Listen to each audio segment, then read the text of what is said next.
Hello everybody, welcome back to my channel. I am Ronald Phoenix, and today we're going to continue with Ace Attorney Investigations Miles Edgeworth. And yes, this will be the final stream of this game, but not the whole collection, just this game in particular.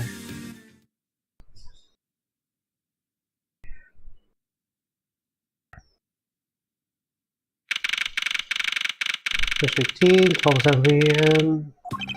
So now we know who the Yatagrasser really was, and yet there remains much to this case that needs to be resolved. Like how the weapons cross country lines, for example. The two countries had incredibly strict security systems and entry procedures. Short of a miracle, it's impossible for someone to have smuggled them in. Smuggling them in, huh? We will need to open a new line of investigation on just this aspect alone. But before we do, I would like to go through my evidence once more. Unnecessary evidence has been removed. Remaining evidence has been rearranged. Hey, there's a VCR here, sir. Now we can see what's on the tape Detective Bat gave us. This piece of evidence from the KGA incident hidden from sight for 10 long years. I just know that this is related to the current case somehow. Said the gumshoe, if you please play the tape for us. Sure thing, sir.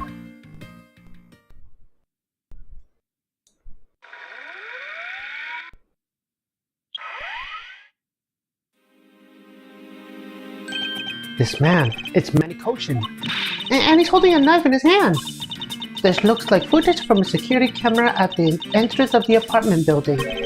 An apartment building? How do you figure that? Unlike you, I actually read the summary file on the KGA incident, and the crime scene was the victim's own apartment. So this footage was shot in the entrance of the victim's own apartment building? At the time, Mr. Faraday claimed that this piece of footage is his. However, no one could find it. Yes, somehow someone was able to steal it and hide it through Mr. Ernest Amano. I can see how this would be a definitive piece and why someone would want to hide it. But it's a piece of evidence from a 10-year-old case. There's no way it's related to this case we're working on now, sir. Actually, I believe it has everything to do with the case we're working on now. The ringleader even went so far as to use Mr. Portsman to retrieve it. Which means that in this video lies a very inconvenient bit of footage to the ringleader. Where? Wait, what was that? Huh? That bit you played just now. Please show it to me again.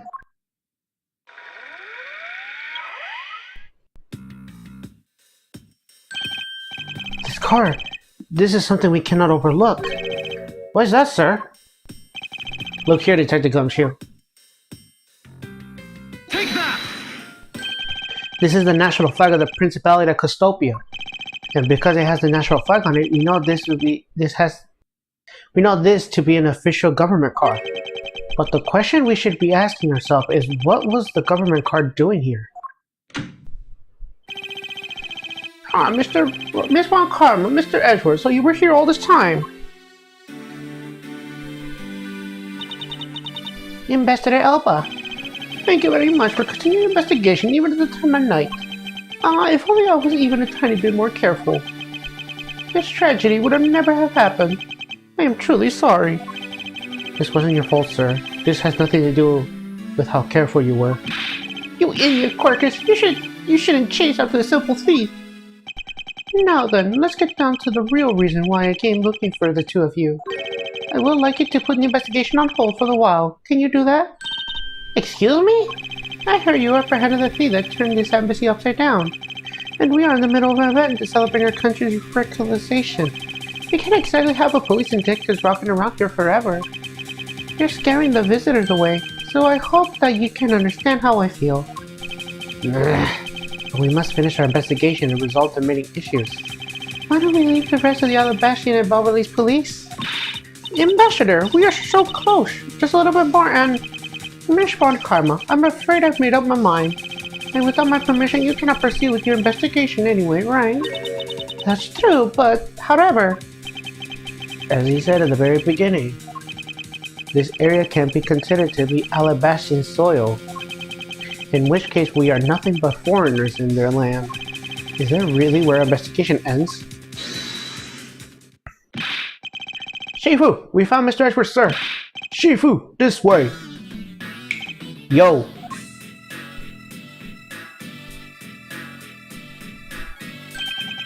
Agent Lang, you're back on your scene rather quickly. If I laid back and took a break, I'd lose the scent of my prey, Mr. Prosecutor. Agent Lang, why have you returned? Because I have to solve this case no matter what. Well, I'm sorry to inform you. But don't take this the wrong way. I don't suspect you personally. However, a member of Interpol was just found to be a thief, and so... Under these circumstances, I wish to put your investigation on hold. After all, I believe our own police can handle things from here. They are quite capable. At this rate, our investigation really will come to a close.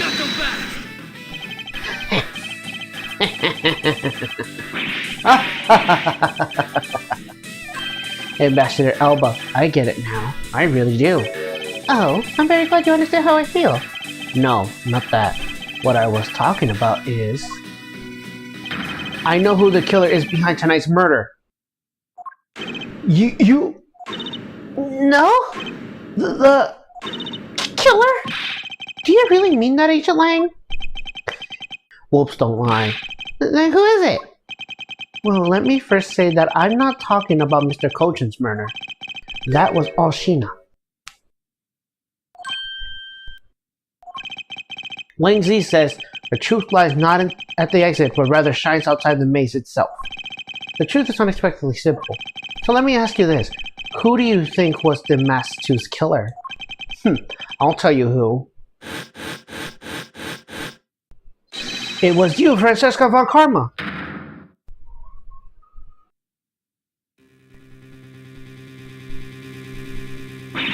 I was the killer? Hey, wait, but that's impossible. Yeah. Although that whip is actually quite... Yeah! Hold your tongue in that ludicrous remark you were about to make. Agent Lang, are you seriously accusing her of murder? Yeah, I am. He doesn't appear to be joking. Hey sis, do you remember that just before Ambassador Elba went to give his speech? He called you into his office, right? Yes, he did. But what does it have to do with anything? I'm getting to that. Furthermore, in order to solve both cases, you moved around rather freely between Ablaze and Ablaze, did you not? Objection! And where is your evidence that I am the killer? I was just getting to that. Trust me, I'll show them to you in due time. Ambassador Elba, in order for me to bring this case to a close, I need to inspect your office one more time. Will you grant me permission? With things as they are, I suppose I don't have much of a choice, do I? Good, then let's move out. Oh, and don't even think about running away, sis. My pack will be keeping a close eye on you. You can bet your bottom dollar on that. As there will be any reason to flee. But just so we're clear, your logic had better be sound. Because I'll accept nothing short of a perfect explanation. She seems rather upset, not that I blame her. I expect that you expect no less. But we'll see how long you can keep that nose of yours stuck up in the air like that. Hold it! Agent Lang, as someone related to tonight's case, I request that you allow me to take part. And so that I may clean up my superior's mess. I guess I should. The more the merrier, especially when it's the peanut gallery. Oh, in that case, I want to join you too. I still haven't seen what it looks like in the Ablaze yet. If you like Kaya, then you gotta let me in too, pal. I can't just sit around and do nothing when Miss Von Karma's in trouble. Hey, Cubby, let's have a competition to see who can save her first, okay? Okay, I'll take you up on that. Oh yeah, I'm fired up and ready to go. As a detective, I don't believe this is something you're supposed to be excited over. Sounds like this is going to be real interesting. Ambassador Elba, I'll be bringing these kids along for the ride. Very well. But I'd like you to keep in mind that this will be your last chance. I'll have this whole mess cleaned up before you know it. Now let's go.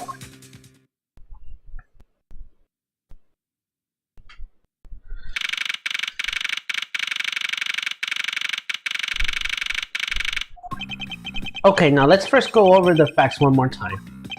Manny Kochan's body was found over a secretary's office at Babal. The weapon that took his life was one of Alabastian's ornamental knives. And then the body of the masked second, Mr. Kaishiyo, was found here in the Alabastian ambassador's office. Although our investigation, we found that the murder weapon was this Primoduct statue, and that this is actually Babal's statue. This case, no matter how I look at it. Sis, if it wasn't you, then no one else could have pulled this off. Objection! Ancient Link, do you understand the full implications of what you're just saying? Of course I do, sis, and I'm serious. You were on the trail of the smuggling ring and you wanted any evidence you could find. And so, while people are distracted by the Yatagarasa's appearance, you snuck in here. That's when you two ran into each other. You and the other thief who took advantage of the confusion from the fire. Objection! Even if all that was true, how do you explain the movement of the weapons? Don't worry, I plan to show that if you're the culprit behind that too. You have permission to investigate both embassies at will. With that kind of free reign, you could easily take in the weapons across country lanes. Hey now. Look sis, I thought I already told you, I'm not messing around here. This case isn't directly tied to the smuggling ring, but Sheena definitely is tied to the smuggling ring. He is right in saying that she is a member of the smuggling ring. However, the connection between this case and the ring, could it not be deeper than what any of us can imagine? Let's get this ridiculous circus over with already! Francisca, you need to calm down, because you only know the facts of the Alabastian side of the case. I don't believe you can see the case as a whole and therefore solve it. What? But don't worry, I am taking this seriously as well, and I will prove your innocence. That's the only way to be, Mr. Prosecutor. But can you come up with anything else that can top my hypothesis? Of course your explanation has to solve the mystery of the moving weapons as well. Of course, and I will. Let us now delve into the truth behind the murder of Damas II. You do understand, you modest Edgeworth. This isn't just a confrontation against Ancient Lane. If you can't figure out how the murder of Damas II is related to the smuggling ring, then it will mean the end of our investigation. As long as I have no good counter-argument to this hypothesis, then the best I can do is walk this thin tightrope and see what I can do. Come on, Mr. Prosecutor, let's get started. Yes, let's.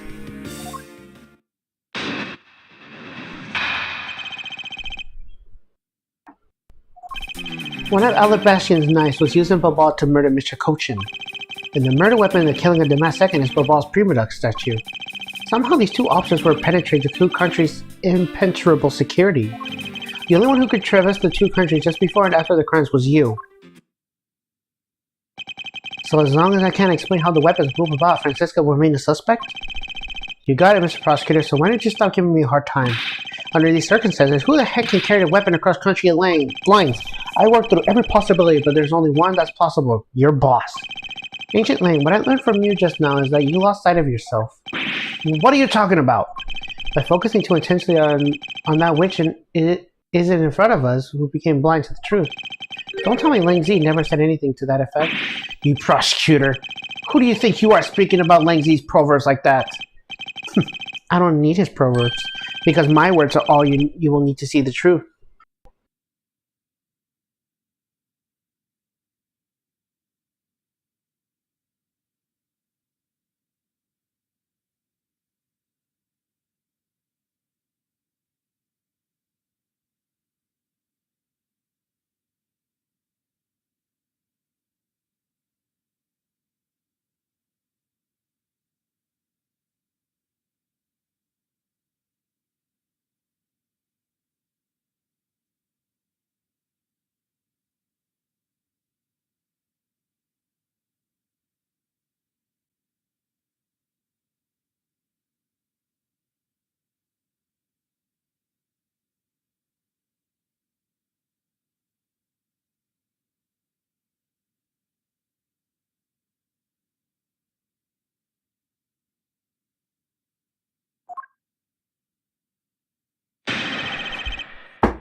Ancient Lane, those two items are not the only two to cross the border tonight. Oh, the Damas II was killed with Babal's Primoduct statue, yes. But in that case, then tell me, where did Alabaz's Turnabout statue go? To Babal. Precisely. And if the two statues really were switched, then this means that both statues were smuggled across the border at some point. Which means that a total of 3 items were smuggled across the embassies. I guess so. But you know what? It doesn't matter if the number of items, only that the sis is the only one who could have done it. Because the only person who went back and forth between Ablaze and Babal is her. Is that really true? Was there no one else who traveled between the two countries? Actually, there is definitely another person, one who paid a visit to both sides of the wall. Objection!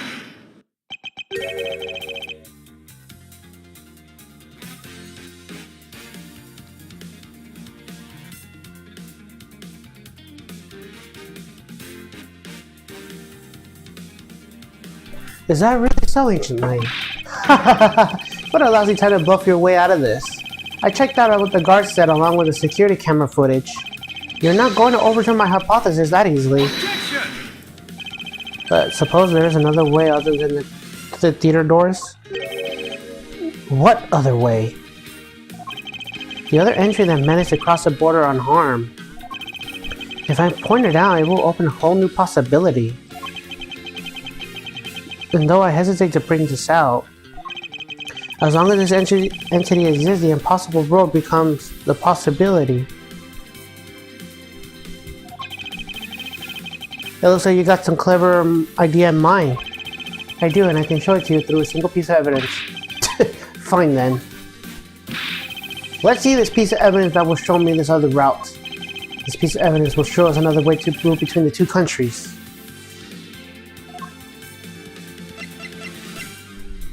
Take that!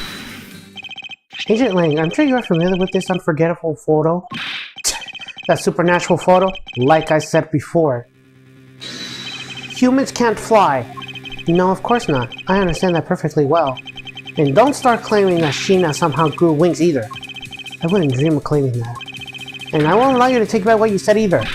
I say it again, it's not humanly possible to fly through the air without wings. So you better have a good explanation for this, Mr. Prosecutor. How can I prove that what flew through the air was in this photo? Wait, not humanly possible. Eureka! Very well, you will have your explanation. It sounds like you have a good idea simmering inside that head of yours. Let's hear it. The face within the photo's blurry trail shadow is... Take that! Naturally, the shadow in this third smuggled object, the Turnabout statue replica. You can't be serious. Yatagarasu, or rather Callisto Yu, dressed up as Agent Sheena, once inside Babal. She dressed a replica statue up close and launched it through the air. Ha! Mr. Prosecutor! You left out a very crucial bit of your explanation. I know I did. She launched it through the air? Ha! And how exactly did she do that? He is literally barging his fangs at me. But he has a point. How exactly did it move through the air like that? As long as this remains unsolved, we won't be able to move any closer to the truth. Which reminds me, didn't he say this earlier? Hey sis, I remember that just before Ambassador Elba went to give his speech, he called you in his office, right?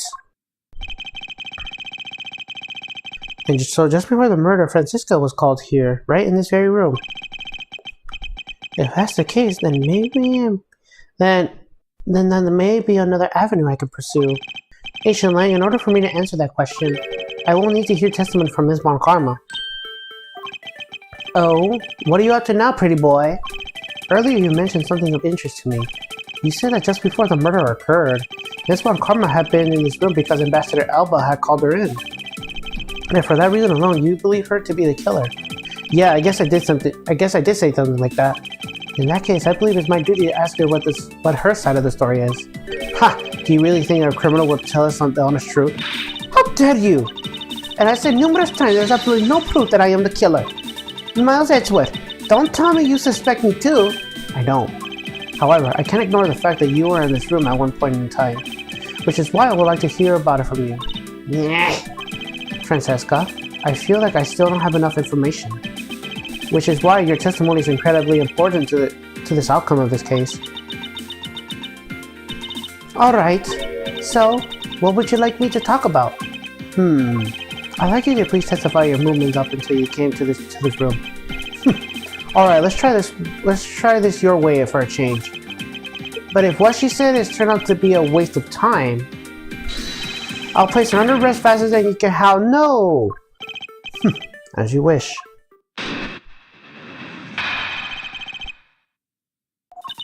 As I said earlier, I was assigned a guard duty in the Ambassador's embassy. After I saw the steel samurai off the way towards the ambassador's office, I'd return to the Rose Garden for a bit and check up with the security situation. After all the preparations were in place, I was called back to Ambassador Elba to his office. Francesca, I want us to make this clear from the very beginning. So what I wish to confirm is that the only time span in which you were in this office was before the murder occurred, is that correct? Yes, of course.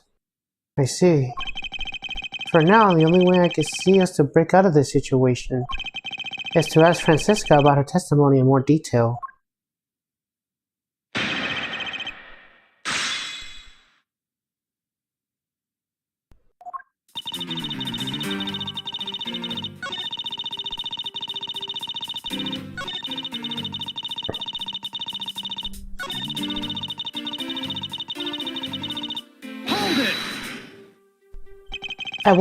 At that time, the masked 2's body has yet to be found in this room, is that correct? That's right. But Ambassador Elba was here. One could hardly miss the rather large presence. Kurt will say anything to get out of getting arrested. How can we know that you're not lying? Well, if you need proof, I'll be happy to oblige you. Seriously? Like I keep telling you. When I arrived to this office, Ambassador Elba was already here. He was standing by the flower box by the windowsill, watering his plants. Oh, I can attest to that. I remember speaking with the lovely lady around that time here in my office. Alright then, add that statement to your testimony and let's hear some details. So Ambassador Elba was in his room at the time, was he? When I arrived, Ambassador Elba was watering the flowers in the windowsill. Hold it! For the sake of being thorough, I'd like to ask you something. How did you know that Ambassador Elba was watering his plants at the window still? What do you mean by that? The entrance to this room is on this side, however the window's on the opposite side. If what you say is true, then when you entered the room, his body would have been like a wall. He would have been blocking the view of what he was doing, isn't that not correct? I suppose it was a bit hard to see around him, but fortunately for me, Ambassador Elba was not an immovable wall. I knocked before I entered, and as I did, he turned around to greet me, with the watering can in his hand. It's only natural to believe that he was watering his plants, right? I suppose. After the greeting, we spent a little time talking about his flowers. He had attained them himself and is growing them with the utmost care, you know. Yes, the plants of this room, they are all like my children. The passion flowers in this flower box on the windows are growing beautifully too. All 4 of them are in full bloom. Miss Von Karma, what did you just say, Nesta? I said that the flowers are growing beautifully. What about that statement do you not understand? What I not understand? I do not understand why a certain thing is in the way it is.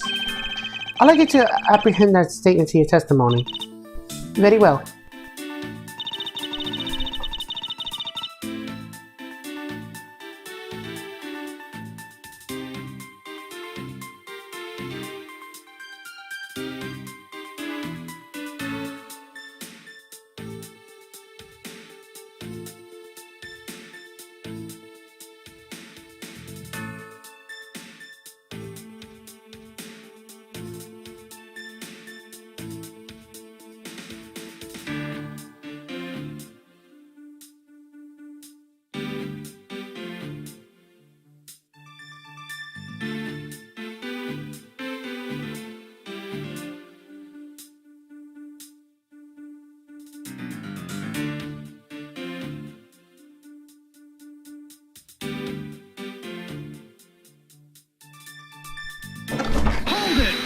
Whoops. I'd like to confirm this with you one more time. There were 4 passion flowers in bloom in that box, correct? Yes, I should hardly think that it would be miscounted in such eye-catching flowers. There must be a deeper meaning to this statement. It appears we must take a gamble to this meeting to me as making any progress. The pre-product statue already switched by the time the murder happened. Denying the fact that Francisca saw in this room before the crime is incredibly important.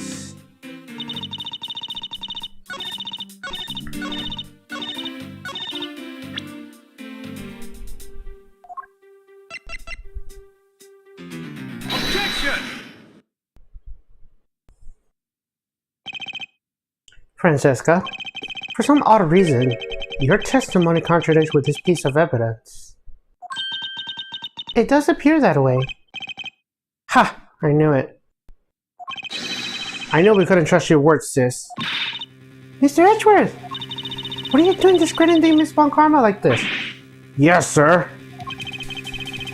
If you keep this up, it's gonna get taken away, sir. Yeah. I'd like to state what I saw. I have not made a single mistake in my testimony. And for this, I am still under suspicion of murder. Is the number of flowers really that important to this congestion, Miles? At the very least, it is a contradiction to this enigmatic case. One that I find and dismiss as irrelevant. Ha! Let's hear it, Mr. Prosecutor. What does the number of flowers have to do with anything? What does it prove? I believe the answer to that has become clear as we examine the flower box. How does contradiction come about? There must be something behind this discrepancy. They're my beloved flowers. I've grown them with the utmost care. So I ask that you please be gentle with them as you examine them, Mr. Edgeworth. I understand.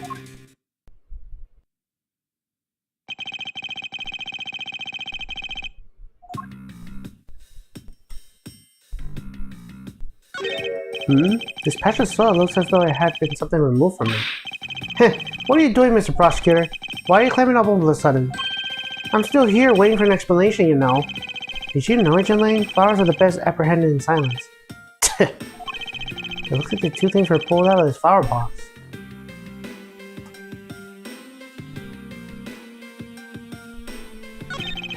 This watering can has a rather robust design.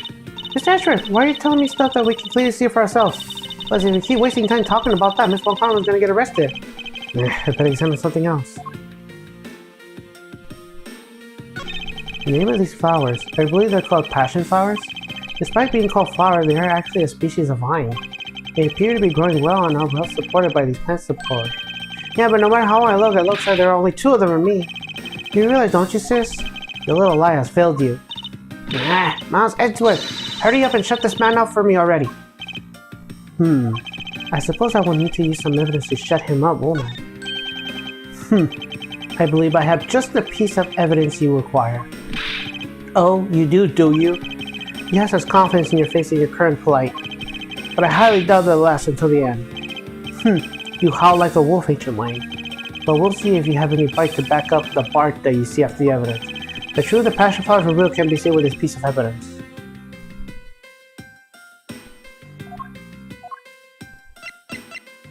Take that!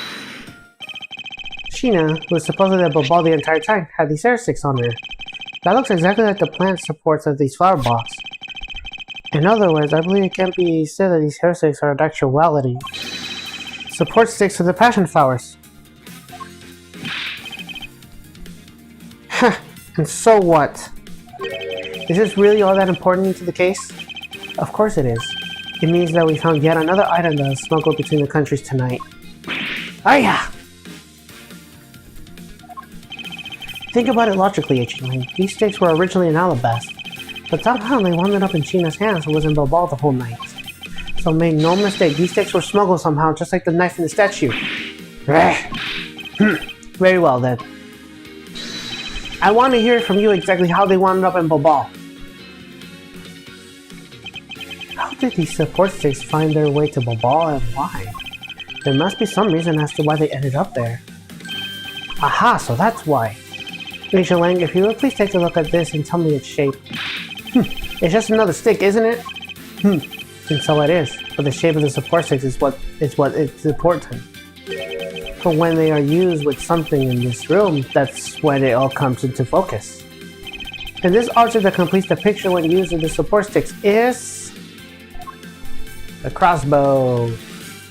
Eureka! That's a crossbow! Wait, you're not really suggesting... I am. These hair sticks, or rather plant support sticks, they make for perfect arrows. Hiya! I've done it. I found a common thread that connects the two offices. But this thread is yet to be completely untangled. Even using the arrows, how does this explain how the statues were transported? Furthermore, who is it that fired these sticks as arrows? There must be a common thread that ties all of these things together. Mr. Prosecutor, hold up a second. You do realize what happens when you tie the statue to an arrow, right? They don't fly at all. So the ball statue was draped like a Yatagrasa's clothes and then shot it over here?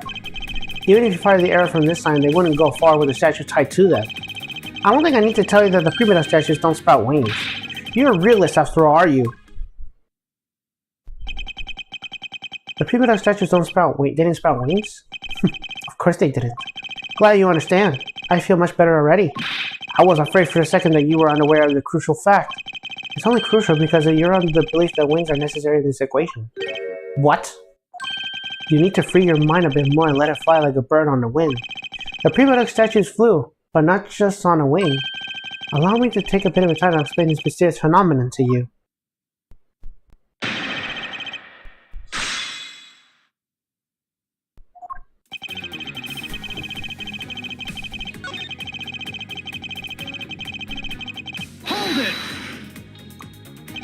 But we were in agreement that the arrow itself would have reached the other side, correct? But just as the arrow itself is really meaningless, don't you think, Mr. Prosecutor? Because the things that he wanted to smuggle were a lot bigger than nothing. No, that's not necessarily true. What? What I need right now is not further discussion of my conclusions, it's the launching of my conclusions. What the shooter wanted to launch with the crossbow was not the statues itself, but rather something a crossbow can launch that can be used to move the statues.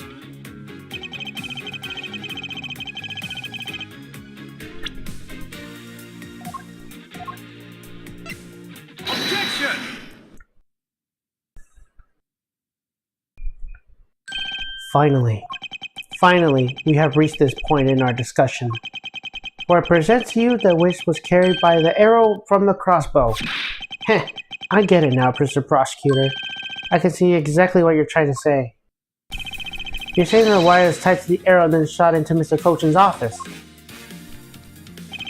All the way from the 5th floor to the Alabastian Embassy, down to the 3rd floor of the Ablaze Embassy. If what you're claiming is really what happened, I can see how Alabaster's primitive statue could be moved. Gravity could have used to move the statue down to the wires from the 5th to the 3rd floor. But then what about the ball's primitive statue? The dark shadow in this photo clearly flying away from the ball. Going from the opposite way of gravity from the 3rd floor to Ablaze Embassy, off to the 5th floor of the Alabastian Embassy. How do you explain that?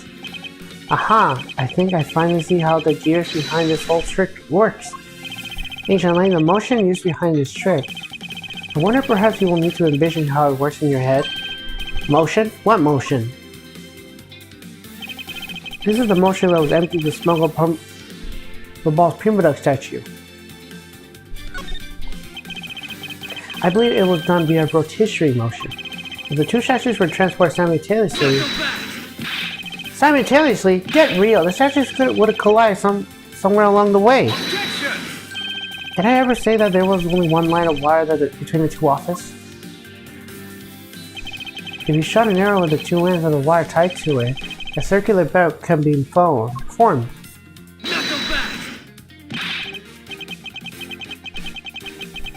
Wayne Z says, don't object and call the success when it's beyond reasonability.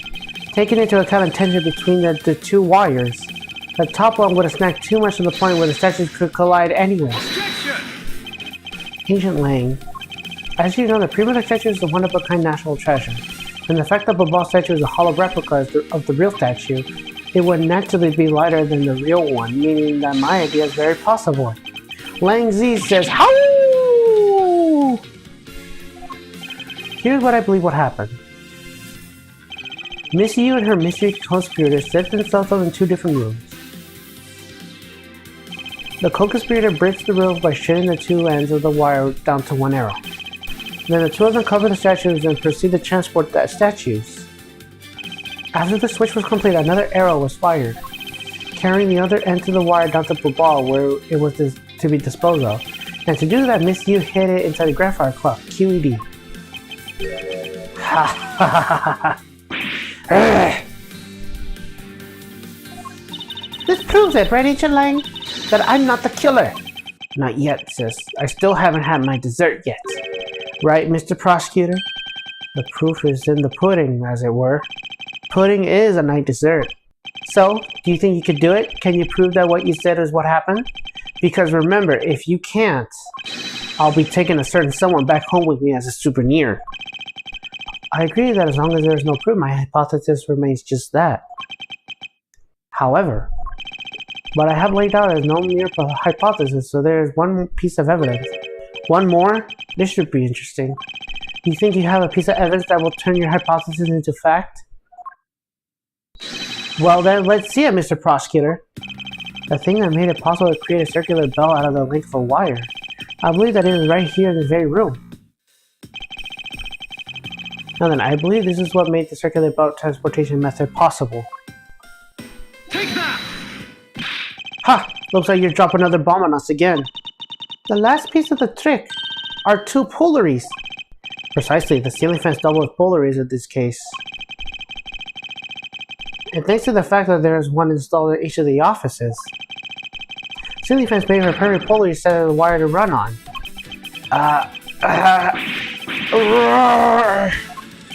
This must be it. This is how the smugglers bypass the impenetrable security. You really are something else, Mr. Prosecutor. I bet you figured it all out already, haven't you? You know who the big hotshot that set this real-life stage show is, do you? The person who set up this rather large and complex stage show needs to be someone who had foreknowledge of the existence of a ceiling fan in both the Alabastian Bobolice offices, and to the Bastion Palace supports 6 stakes could be used as arrows. The real mastermind behind this case. Well, don't you dare make this wolf wait for this food. Why are you so hesitant, Miles Edgeworth? If you can't say who it is, why don't you present something like you always do? A single point of the finger here in this case will explode into an international incident. However, it is already too late for me to stop it for momentum.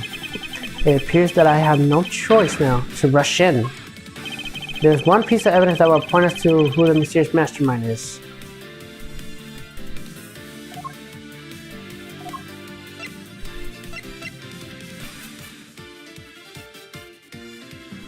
Take that! The smuggling could have been possible without the use of a crossbow. Furthermore, the arrows that were shot by the crossbow were plucked, as they were, from flower box in this very room. They were planted so long ago that the passion flowers had no time to grow that big. That Miss Moncano didn't even notice Edgeworth when she visited this room today.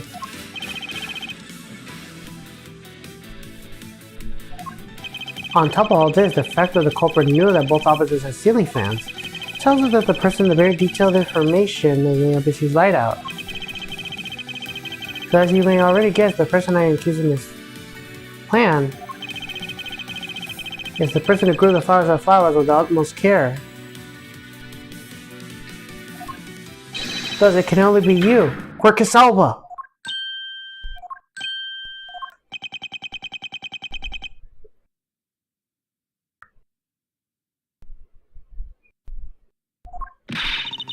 Are you out of your mind, Miles Edgeworth? I'm certain of what I'm saying, but I am sure that he is the culprit. Tell me, Mr. Prosecutor, what was the ambassador trying to accomplish by doing all the stuff you just outlined? Why in the world will he be used a trick like that? I understand your need to doubt me. However, there's one thing that stands out to me as very odd. Just one thing, huh? The one single end result Ambassador Alba sought to attain. If we were to examine the focus of the complex trick, I believe we will finally find the answer to everything. Everything will become clear once we examine this piece of evidence. Take that! I would fully understand the reasoning had the situation have been reversed. However, to go through the trouble of swapping the real pre-product schedule for a fake, I sense a very shady reason behind such a bizarre action. And who better to ask for that reason than King Primadux himself? I see. Ambassador, we'll be examining that statue now, with or without your permission.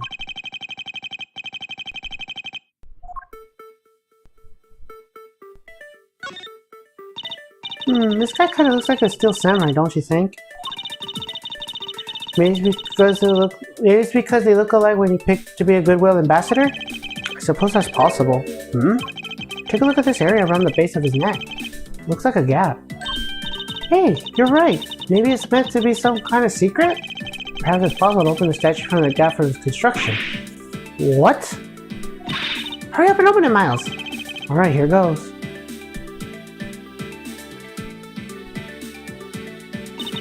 Wow, it really did open up. Hey, what's this thing that fell out?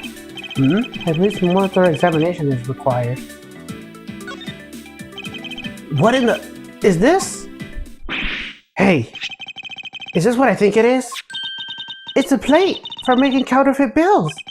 Somehow, it appears that we are long last arrived.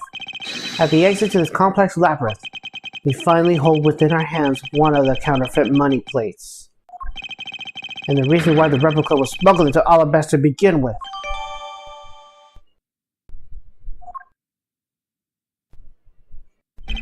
The Primadux statue can only be handled by the ambassador or the secretaries. The replica is nothing more than a hollow shell covered in gold. These two circumstances make the statue an ideal object to which to hide contraband.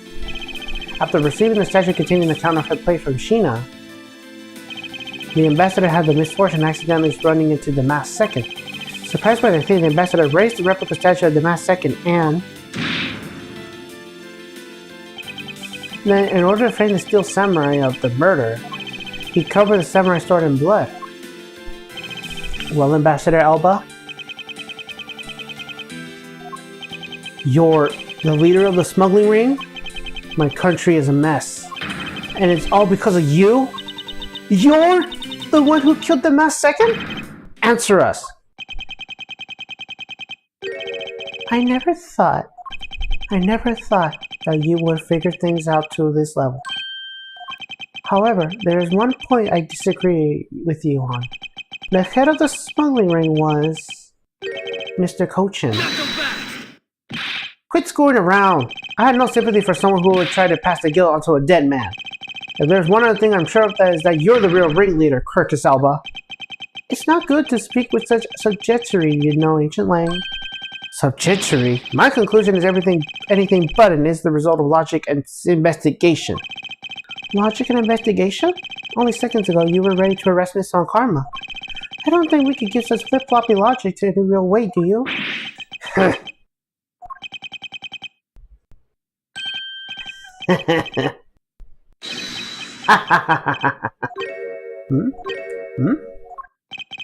It looks like you still don't get why I came back. Excuse me? You see, the reason I came back is so that I could sink my fangs into your swinkling old neck. From the very beginning, my real target has been you! What? Ancient Lang, I demand an explanation! Sorry, sis. I didn't mean to put you through all that. I knew you were innocent from the very beginning. You did? I knew that this whole incident has been meticulously planned and prepared for. So naturally, the occupant of this room, Ambassador Elba, seems the most suspicious. But without the ambassador's permission, we couldn't get in for her to take another look around.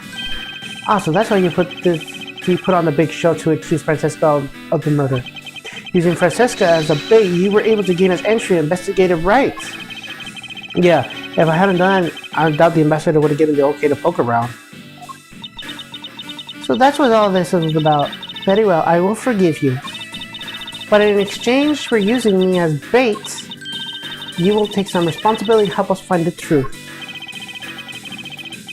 Ranger Lane, for giving me such a great opening. I thank you. You know, I just knew, Mr. Prosecutor, that somehow if we were able to find some proof by investigating this room, that you would be able to figure out the real culprit with your special brand of logic.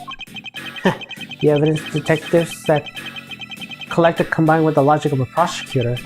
That's just how it should be as a prosecutor-detective team, right? I don't know about all that, but one thing I do know is that I'm itching to see what that old man gets what's coming to him.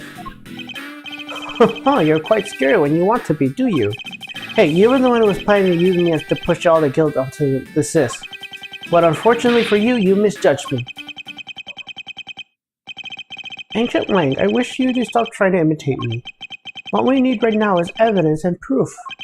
I wonder if you have what is necessary to prove that I am the head of the smuggling ring. Objection! Don't be such a sore loser. If you really are the head of the smuggling ring, then you should acknowledge your crimes with dignity. Dignity? That is nothing more than a foolish inside display of strength.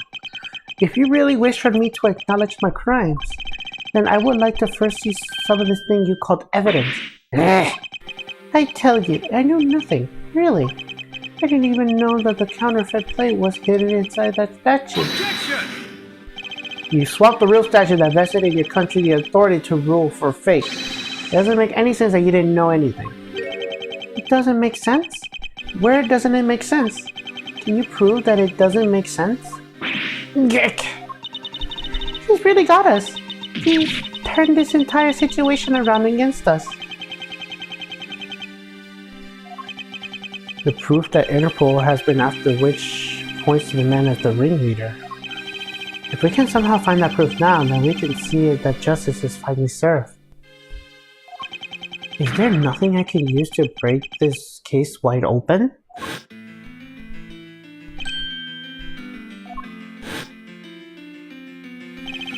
The trump card and the videotape.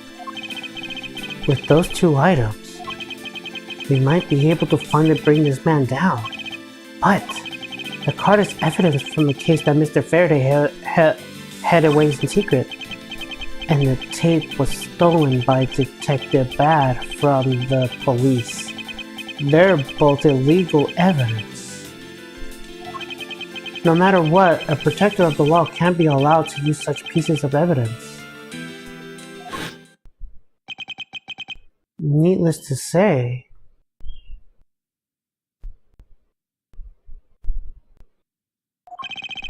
we won't call us apprehend and achieve nothing but victory. And by any means necessary. The only way to bring someone like that to justice was to do so outside of the courts. That's what we thought at the time.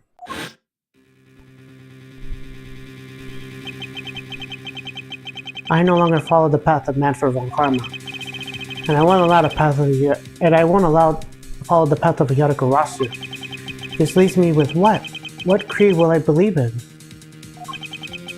I want to pursue the truth, then I will sully my hands illegally. And if I want to pursue justice, then I will lose the truth.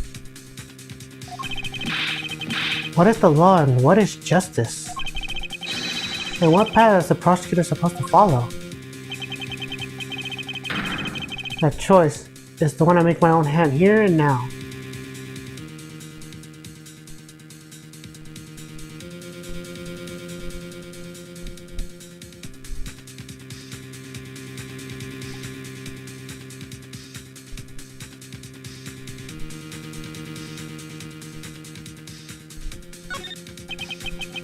There is no limit to the law. Any limit will exist as there by man.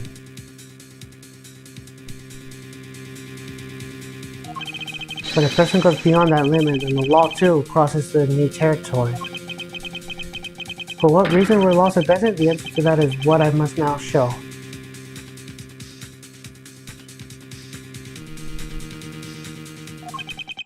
Ambassador Elba, I wonder if you might recognize this? Oh, I wonder what that card is. I've never seen that before in my life. It's a directives card used to the leader of the ring that relies instruction to his subordinates. Oh, is that what it is?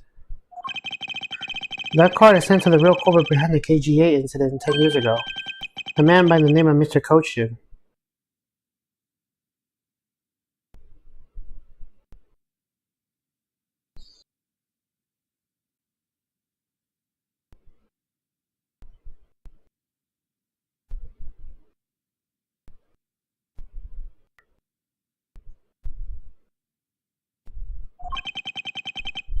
Oh, so why do you have such a card in your possession? Because it was hand-delivered to me by a great thief, the Yadagarasu. The Yatagarasu gave that to you? Don't talk nonsense, and let's be serious, Mr. Edgeworth. Do you have any proof that the card contains directions from the ringleader? I'll have you know that the card is not the only thing that was given. What? This contains security footage that was shot before the start of the KGA incident. The KGA incident? The card and the video. These two pieces of evidence are what will seal your fate. Oh, very interesting. I must admit, I am very curious now. Very curious indeed in this case of citing pieces.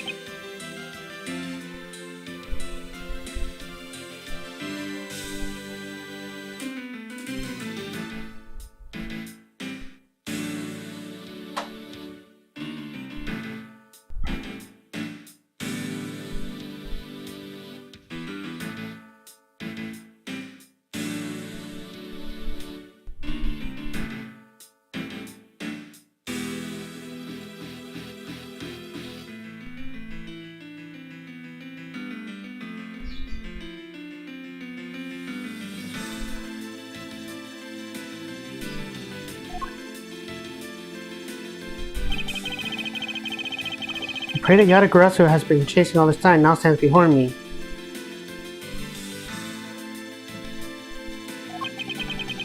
We cannot allow this man who has free reign in 10 long years to simply walk away. Now is the time for me to bring the intuition of valid spirit that was given to me.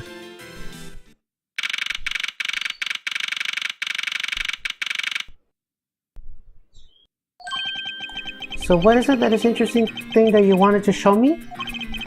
The trump card and the videotape. These two pieces of evidence together make for ultimate hand.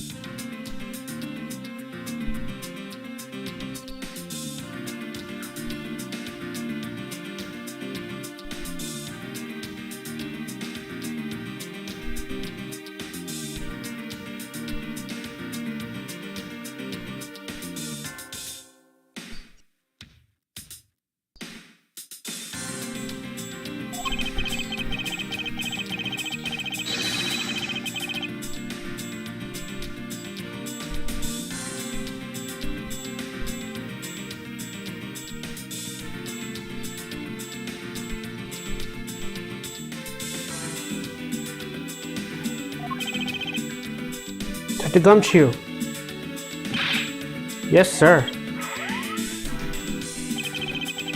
What we see here is security footage shot just before the KGA murder occurred. From this footage, we know that the card is a directives card from the smuggling ring.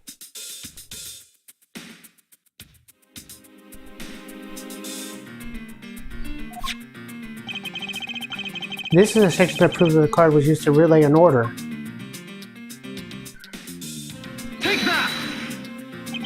As you can see, Mr. Koshin is holding the card in his right hand. I see. The killer is indeed holding a card with the exact same design on it. But the card is the one you have. Just because they look the same doesn't mean that they are... doesn't now? But there's a very easy way for me to prove that they are in fact one and the same. All I have to do is simply take a look at this.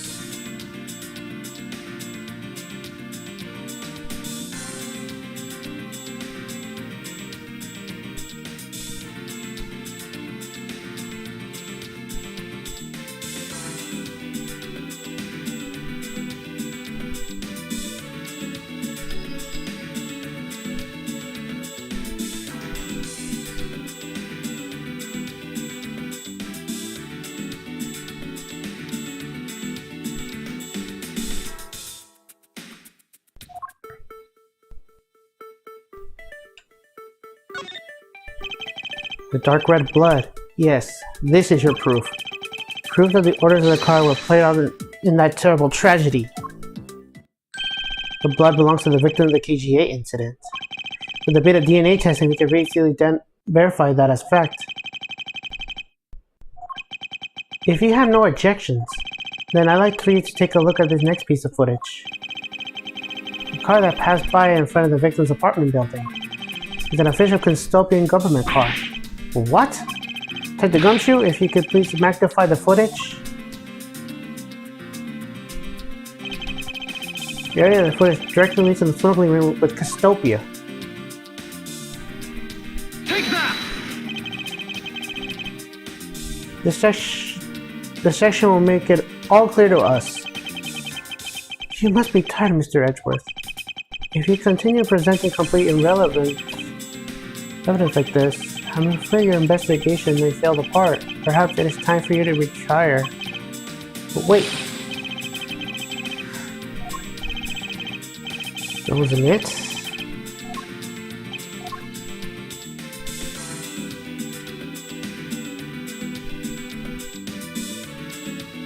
Take that!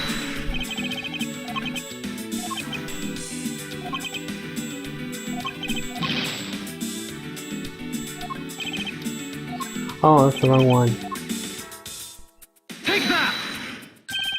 The shape of this pocket and a director's card in it.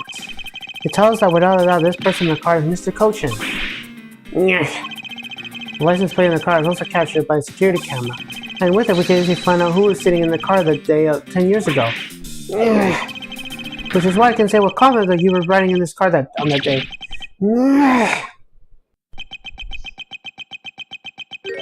Ha! Ha ha ha ha ha ha. Oh boy.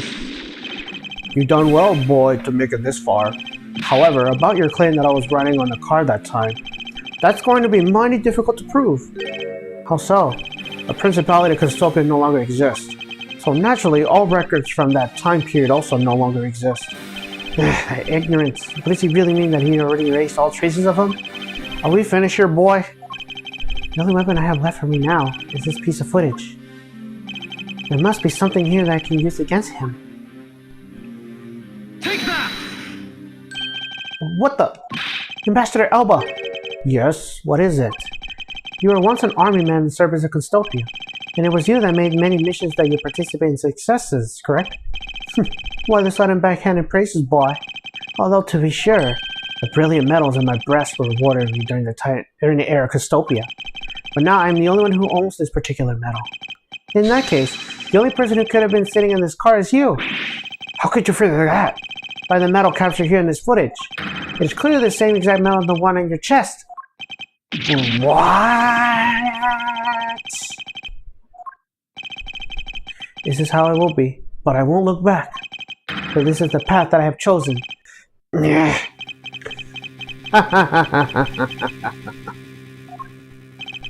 You move me with your devotion to this case, Mr. Edgeworth.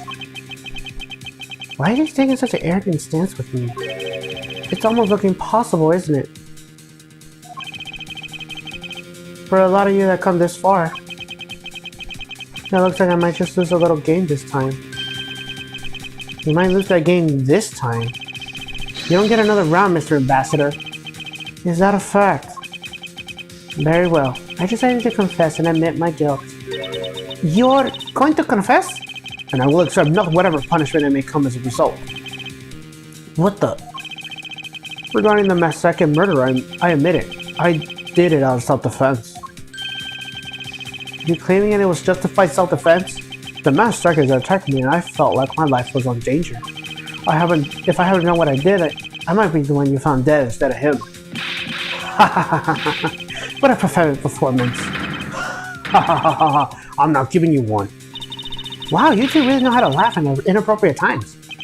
If you wish to claim it was justified self-defense, then we will need some evidence. It's always the evidence with you, isn't it? But if it is required, I provide it. The man left a mark on me when he attacked. What? I don't particularly want to show it off, but this is proof that it was self-defense. Wow. I'm an old man, but sometimes I don't pay enough attention when I should. But the masked striker didn't have a single weapon in his body.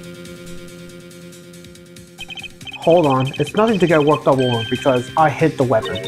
You hit it? I'm sorry, but as you know, the murder is a murder, even if it's self-defense. But I couldn't let it become public seeing as I am the ambassador. This is the weapon you seek, my special bonsai trimming smears. It's covered in blood. He was trembling quite badly during the struggle, but that's when he grabbed the smears that were sitting in my office and attacked. So you see, it was an act of self-defense. Is he right, Mr. Edgeworth? Since he has both the wound and the weapon that caused it, it's enough to declare it so. No way! Oh, which reminds me, I guess there's still one more accusation I need to resolve. Smuggling and counterfeiting? Unfortunately, all of that is my secretary's doing. I had no knowledge of what's going on. Stop spewing nonsense!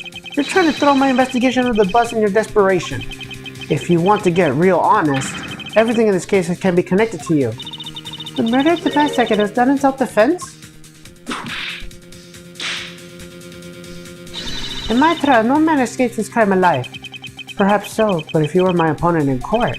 However, there is one very important fact that I think you may have forgotten. And what is that?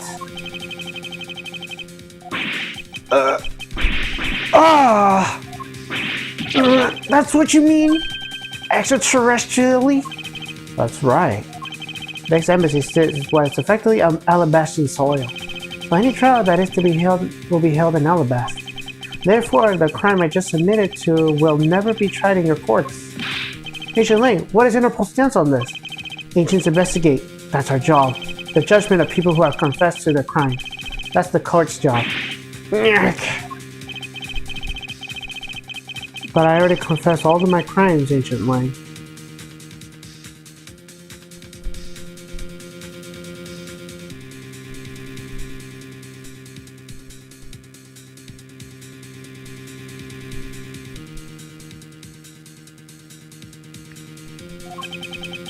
Furthermore, by this nature of any position, I have full extraterrestrial rights.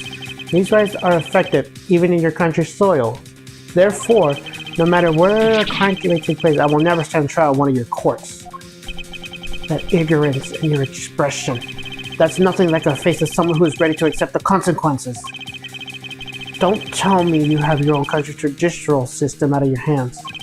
These crimes you all speak of so seriously of, to me, that has all been nothing more than a game. You may chase me out of the embassy with your accusations, but it's no big deal. Ablaze has numerous other embassies in other countries around the world. All you can accomplish is what you change the backdrop of a little game. These two layers of protection that extraterrestrially protects him. This is why he is one of them. He is one of those who cannot be brought to courts. You see now, don't you? I live in a whole different world than you. Now, if you'll excuse me, I need to go and fetch your eviction papers. Is there nothing we can do?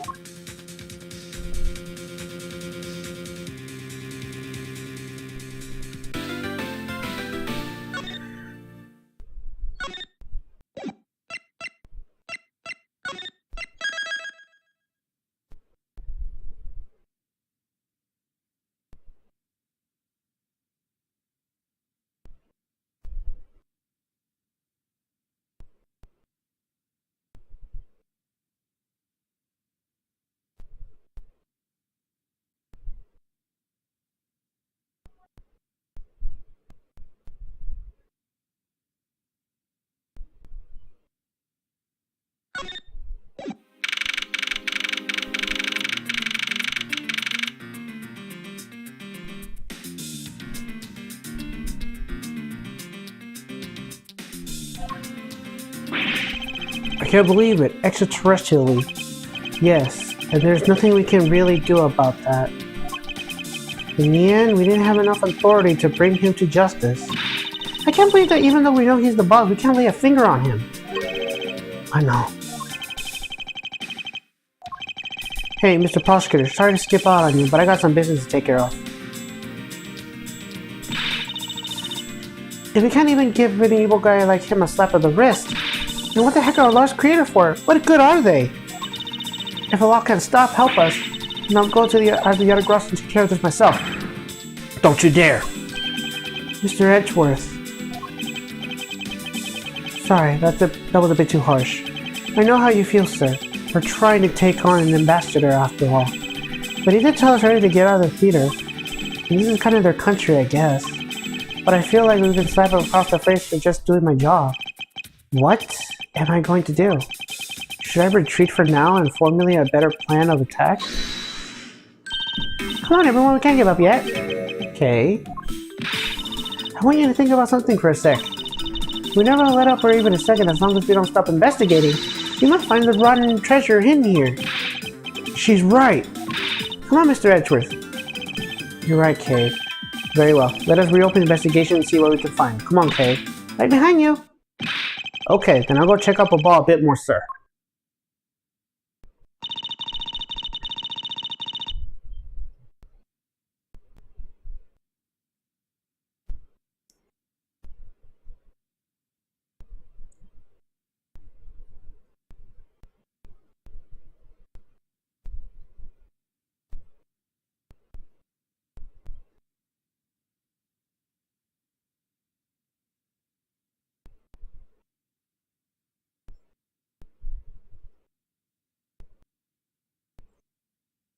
And I have something I need to investigate further in Alabast.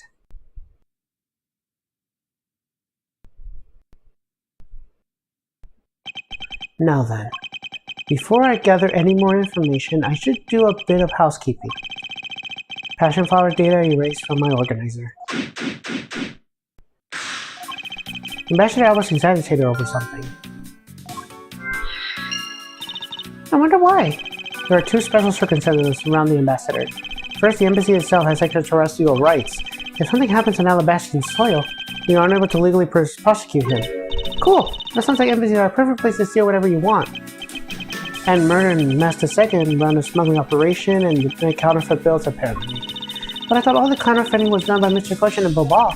Yes, he apparently used an embassy's coupon printing press to do it. But it's the same story over there anyway. Bilbao also has extraterrestrial rights. Which brings me to our next point, the ambassador's extraterrestrial rights. Those rights are affected even in our own country. Really? No matter what happens, he can never be tried in our courts.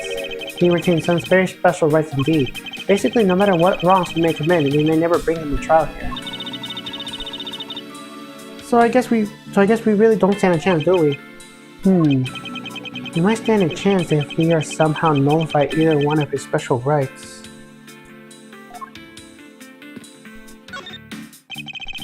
Let's take it just before the two embassies gave their bouquets to the Seal Samurai. Wait, is that just my imagination? Or is this something this picture I've never seen before?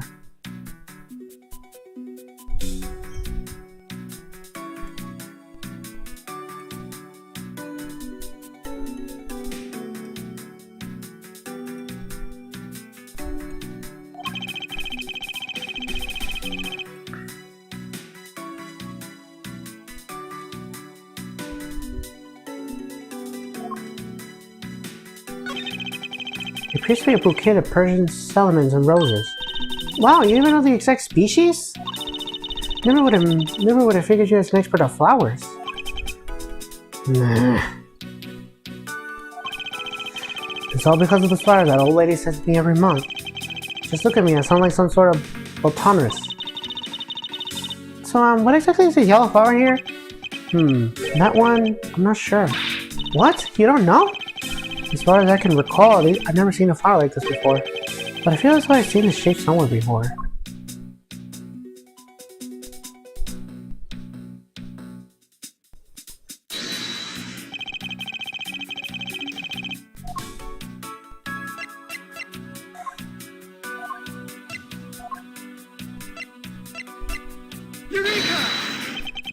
Bilbao's national symbol is a butterfly, and Alabastian is a flower. It would appear that someone is employing an old hide a tree in the forest trick. What are you mumbling to yourself about? Wait, what? The handle of this knife? Ah! Yes, it's the handle that was supposed to be on the blade that killed Mr. Cochin. The weapon that killed him was carried through the Theorem Neusis. His very bouquet Ambassador Alba was carrying. A flower motif. It looks like one of the flower petals is missing. Oh, and take a look at the weapon itself. It's missing the exact same petal. The knife in this photo is most definitely the same as the murder weapon.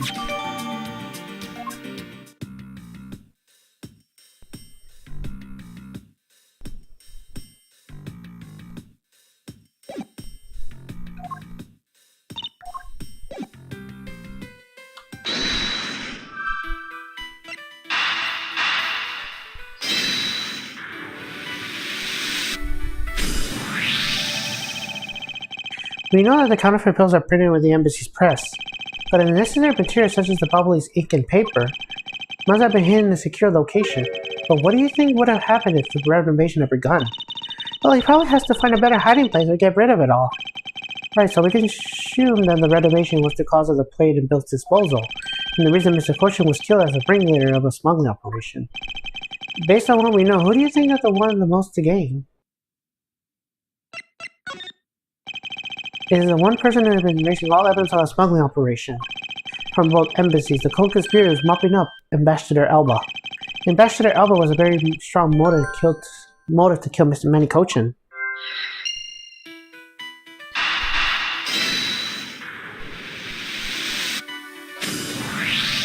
The cause of Ambassador Elba's agitation, the rotten evidence we may find, and the motive for killing Mr. Cochin. Miss Yu said it herself that she didn't kill anyone tonight. If you were to take her words at face value, then the reason for the ambassador's nervousness can only be one thing. He didn't want us to discover the real circumstances under which Mr. Cochin was killed. Then you mean Ambassador Elba is the real killer? What if the two of them were friends? Maybe they were, but what if Mr. Cochin was the one who first betrayed the friendship? Oh, I get it. Wasn't Mr. Cochin pushing really hard for Mr. Polano to be ambassador after all the reunification? Yes, and that's the real reason why he wanted to steal Alabaster's pre-product statue. So Mr. Cochin hired a masked second to go steal it for him. But when Ambassador Elba found out that he was up to, he killed Mr. Cochin? It is definitely a possibility at this point. Though, if those two really are worth thinking of no one but themselves. But the question now is, how did he do it? Ambassador Elba was an Alabast. Mr. Cochin's body was discovered in Babal, right? Right, and that is what we must solve next. I believe we now understand why Ambassador Elba was so nervous and agitated. It must have something to do with where Mr. Cochin was killed. A place where an Alabastian ambassador was likely to meet and release Mr. Cochin. The place where Ambassador Elba happened to commit the murder is... Take that! The only place that makes sense is here, in the Neurosis. What? Here?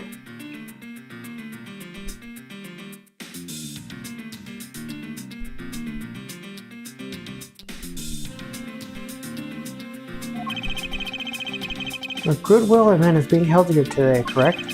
So the only place that a bombing would have been is here.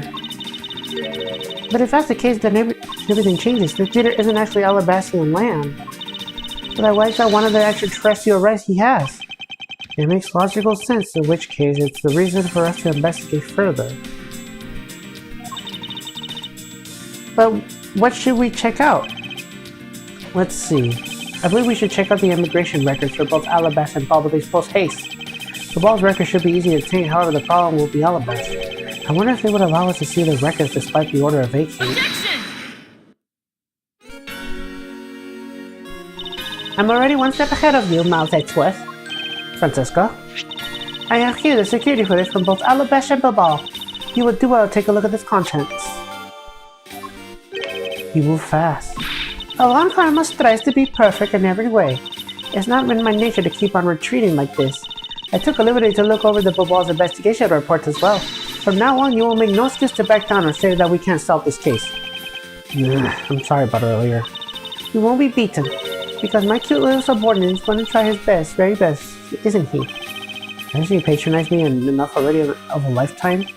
So this video contains footage of Alabastian's immigration screening area? I really hope there's something in here that we can use.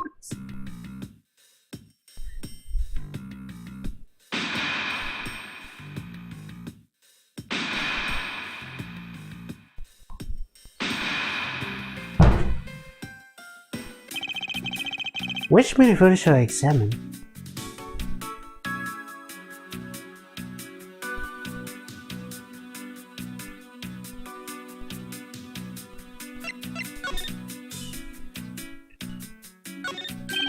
Doesn't something about this lump shape strike you as odd? Huh? Isn't it supposed to be in this shape? No, there's clearly something odd about the bulge. If only we have a pushcutter itself, we could compare and confirm my hunch.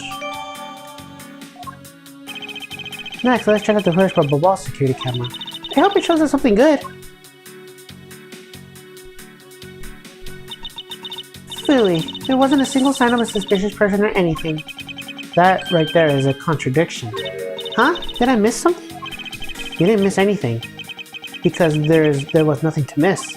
However, what is missing is the image of Mr. Cochin entering his own country. Wasn't his buddy bound in Baba? It would appear that the true face of our final puzzle has finally revealed itself.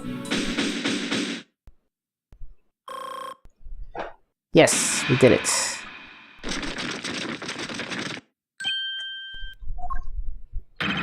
Ambassador Alba! I thought I had asked you and your group to vacate the premises, Mr. Edgeworth. Actually, I thought I should let you know that this leader sits on my country's soil. You had your fun, and I've joined our little game. I dare say that you even achieved a new high score. However, once you recorded the score, that same game can never be replayed again. Do you understand what I'm saying to you? Your game is done and it's game over. No. Objection!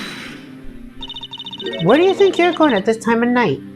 After admitting to my crime, I was overcome with regret, so I'm heading to the airport now to return home.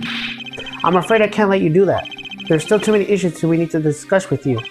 You can't stop me, Mr. Edgeworth, and you know it.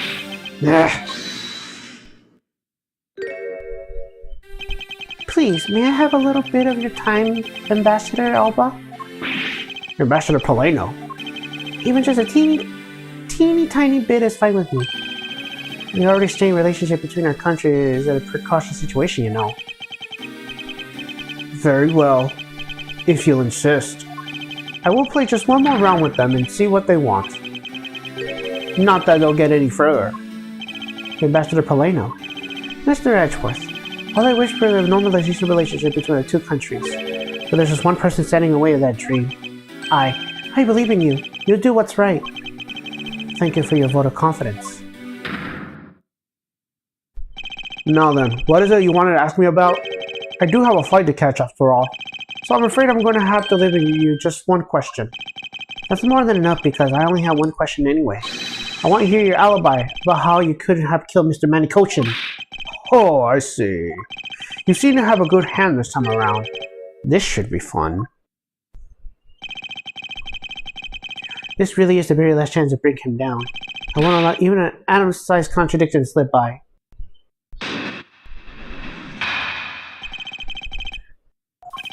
Frankly, I still understand why I'm being placed under suspicion here. Under your hypothesis scenario, Mr. Cochin and I were fellow smugglers. But to get to the point, I was in Ablaze the whole time. So it's simply not possible for me to have killed him in the ball. That is my alibi. So that is your alibi? That is correct. It's simply not possible for me to have committed the crime at Baba. Now that we clear that out, I appreciate you would move out of the way. Hold it! I said hold it! What is it this time? I thought I told you I only allowed one question. You did. But you still haven't yet to really answer my one question. What? Until you tell us the truth, I will refuse to budge an inch where I'm standing. Very well. I'll play with you just a little longer. Miles Edgeworth, as my subordinate and my representative of this country's prosecutors, you are forbidden to lose. Of course, that is something I understood from the start. That guy's the one who ordered my father killed, isn't he? Yes, I believe so. The goal of the first Yatagarasu was the capture of the smuggling ring's leader. My father and Uncle Bad. Their legacy will live on. Through me! That's why we're just gotta catch him, okay? We will, I promise. Now, Ambassador Alba, let's have the truth now, shall we? No matter how many times you ask, my answer remains the same.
It's not a hypothesis. Earlier we proved it to you what really happened.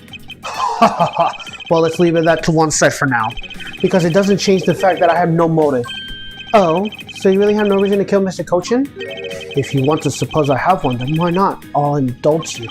After all, this is nothing more than a silly game to me. Even if that's how you see things, I appreciate if you take me seriously. I'm sorry. I suppose you are a bit of a pickle. Very well. A game is no fun if playing field isn't level. Therefore, I formally proclaim that I have no motive to kill. Now let's see you disprove it. How can he stand here looking proud when he knows he killed another human being? Well, I'm not going to stand by and just watch him get away with his crimes. In that case, what motive would I have to kill my co-conspirator? Objection!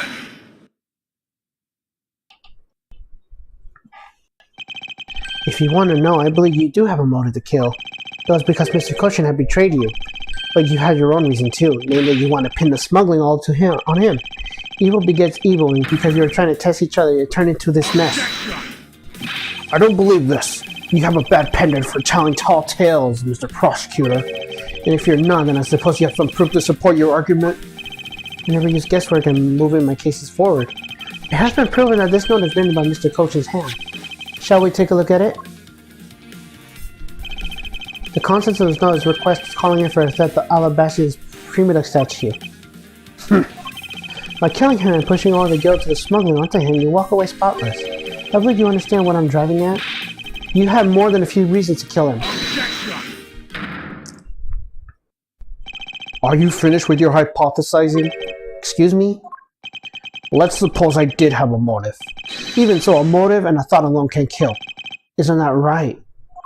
I didn't expect him to resort to playing a symmetrical game with me. It appears that this is where the real battle will begin.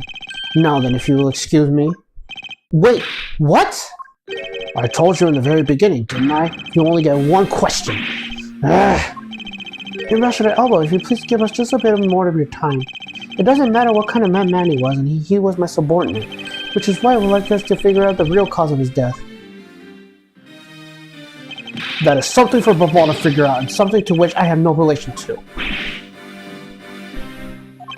Now he's even turning down a request from Ambassador Paleno. I'm very sorry, but it seems like now even my voice falls and yet hears. There's no need for you to apologize, Ambassador Paleno. We must find some way to stop him from leaving. It seems there are no further objections. In that case, please allow me to return home.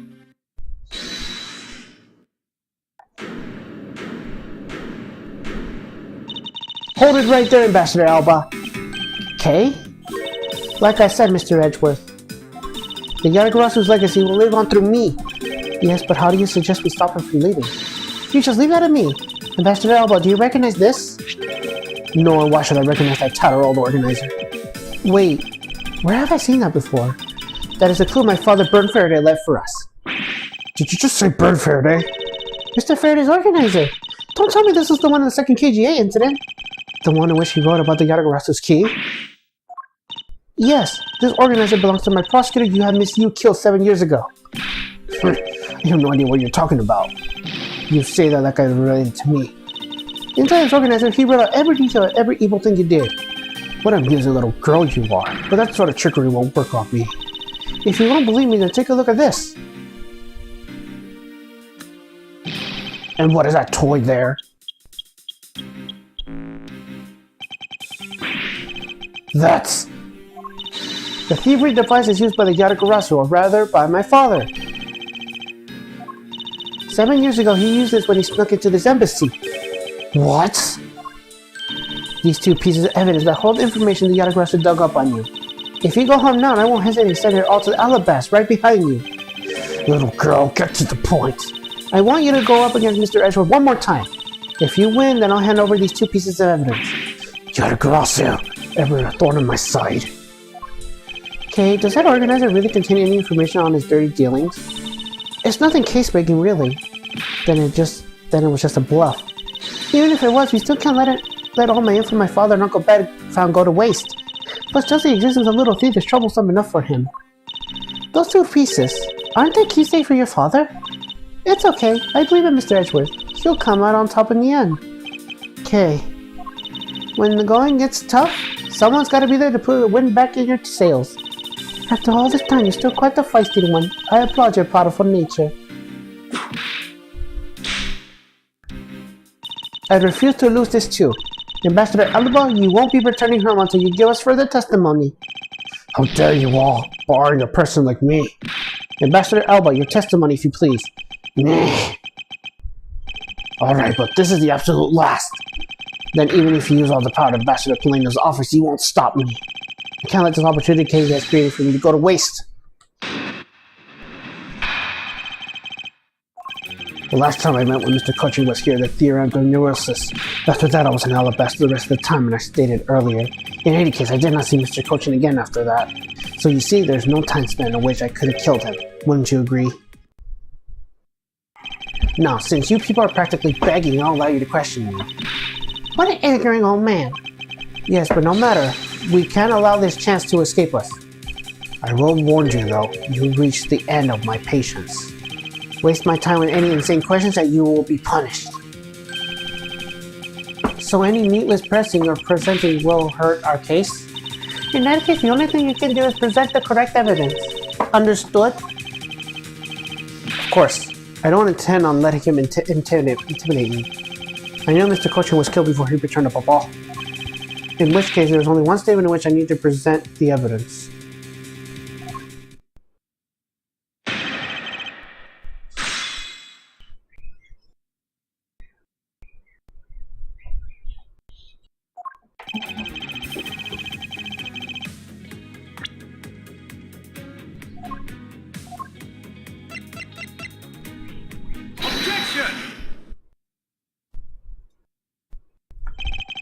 If you'd like to take a look at this picture, it's a rather nice picture, isn't it?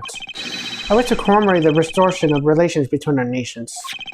Well, it's commemorative, all right. One that captures the proof I need to show that it was you who committed the murder. Come again. This is the night that killed Mr. Cochin.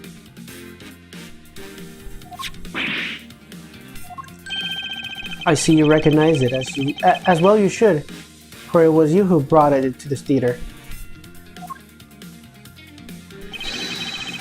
You hid it among the files you were given to the Steel Samurai, meaning that you killed Manny Cochin here at the theater.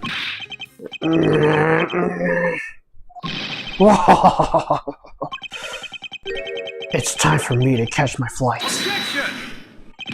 We're not through yet. Objection! It's game over for you, Mr. Edgeworth, and I thank you for the entertainment. No matter how passionate you are, the end result will still be the same. I won't be returning to this country ever again. That's right. This man is an ambassador, and he has extraterrestrial rights. No matter how hard we chase after him, we won't be able to have him tried in court. Yes, that's exactly the face you should be making. The face of a worthless cur. Now then, ladies and gentlemen, I must bid you farewell. The courts. Is there no one can lay their finger on this man? Is it really the end? Agent Lang, sorry to keep you waiting, Mr. Prosecutor. Get out of my way. My plane is scheduled to take off soon. Sorry, but you're not going anywhere, Mr. Alba. I'm through playing games with you people. You can't touch me. If you do, it will spark an international incident, Agent Lang. Sorry, but no, it wouldn't. What? Hey, Mr. Prosecutor. Good job holding the fort down here until I got back. So, Mr. Alba, your diplomatic immunity has just been revoked. What do you mean, revoked? Spare me this nonsense and let me through. Lang Z says, before aiming for the throat, chew the next shield off first. Interpol headquarters and the Imperial Houseboat of the Kingdom at Alabast took a while to get things rolling, but they finally moved on it. The Imperial Household? What have you done? You have been relieved of your duties as ambassador, Mr. Alba. What?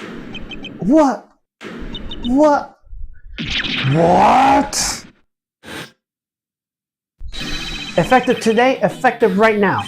And you have Mr. Prosecutor's videotape to thank for this. The videotape had a grassroots protected. You can't be arrested simply because you're an ambassador? In that case, I thought I stripped you of that title. You underestimated me, a descendant of the founder of the detainment philosophy Lang Z. 4,000 years of deeply entangled connections and networks around the world have really paid off. It can't be. I don't believe this. My ambassadorship has been revoked? Looks like you're finally coming to grips with your new standing. Woohoo! Looks like he turned docile again. He's probably in shock from the loss of his shield. What a shame. I have someone to use my whip on him. Why is this happening to me? I'm just a hard-working, honest ambassador. Do you really think you could still pull on that on us now? We already ripped away the mask and seen you for who you really are, Mr. Alba.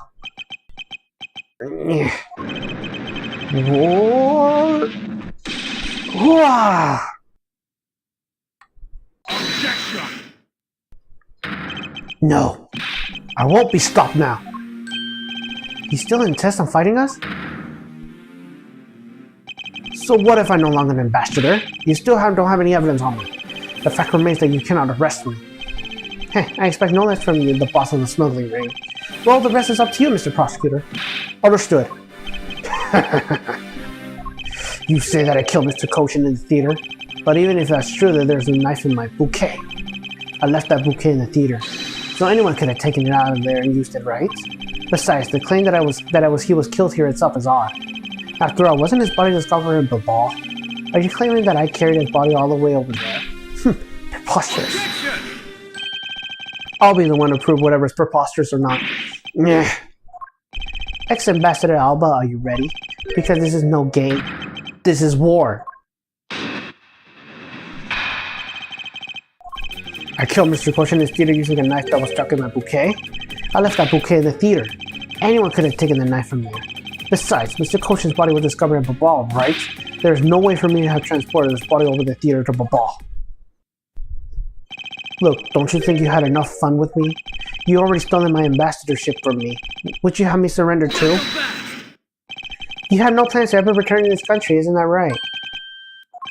Did you know that a bunch of your subordinates are sneaking asylum because of you? As if I care. Hey, Mr. Prosecutor, boot this guy out of the embassy and we can finally end everything. I know, and I will give him my all to see if he leaves in handcuffs. Without the title ambassador, he's just another witness. Yes, just another witness. Alright, what are we waiting for? Let's get this guy. And get him good. I wonder if he understood all I can do is present evidence to the testimony.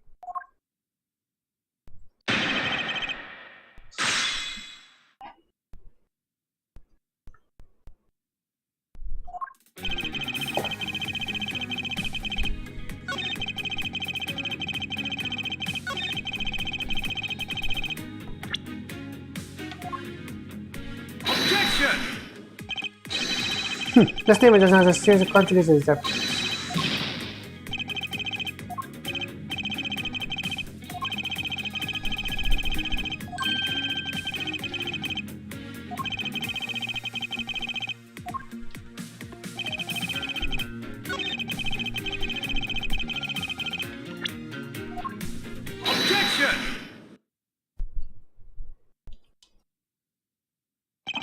Actually, I do believe there is a way to transport the body out of the theater. Perhaps you should give a look at this? What is that supposed to be? It's footage from the security camera that captured the state of the immigration area. Should I congratulate you on getting your hands on it? Just letting you know that we're not the only ones who watch every movement. Thank you for the warning. Now if you could please take a look at this section here. This lump here inside the push cart.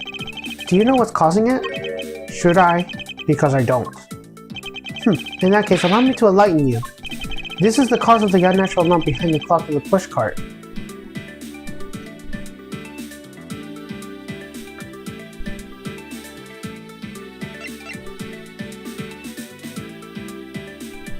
Take that! What is the meaning of showing me that? It's to say that the natural bulge of this push cart is Mr. Koshin's body. You have the steel samurai wheeled the body away from the real crime scene. What a guess. But I wonder if you have any evidence to support it. I admit that for now, but it's but a hypothesis, however.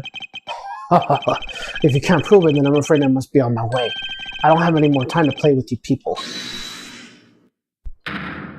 Sorry it took so long, Mr. Edgeworth, sir! Gummy? Such a gumshoe. Is that the Steel Samurai's pushcart? Yes, sir. I found it in the open hair stage area. So that's where you went. The detective spear that Possum left me with? I thought I'd follow my gut and go with it, sir. So, Mr. Edgeworth, is it worth anything to the case? Yes, it just might play a major role as solving this case, detective. But something isn't right. I thought the entire samurai family was an Alabast. Where exactly is the open hair stage did you find this pushcart? I found it just laying there on the edge of the stage, sir. Oh, then let's leave that for now and examine the inside, detective. Yes, sir.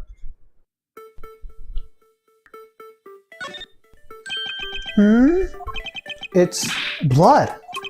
This must be Mr. Cochin's blood, which only goes to prove that Mr. Cochin's body was indeed transported by this pushcart. I believe you understand what this means, correct? You killed Mr. Cochin in the theater and then placed his body inside the pushcart. And then you forced the Steel Samurai to unwittingly move the body for you. I forced him to move the body in an Alabast? What nonsense! Why would I bother to do such a thing? You were scheduled to make a speech in Alabast, meaning it was difficult for you to make a stop in Babal. However, what if you moved the body to Alabast? Because it was your embassy, you could keep an eye on it and tamper with the evidence, and then you smuggle it out of Alabast. No! If I can show how you moved the body from Alabast to Babal, then I win. But you can't. The security between the two countries is incredibly tight. I'll be the one to judge whatever I can and cannot prove it. And so I ask you to provide with testimony regarding your movements from the return to Alabast.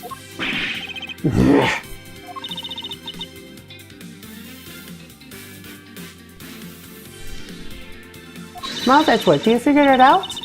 Do you know how the body was moved? To be honest, I have nothing to support my hypothesis at this time.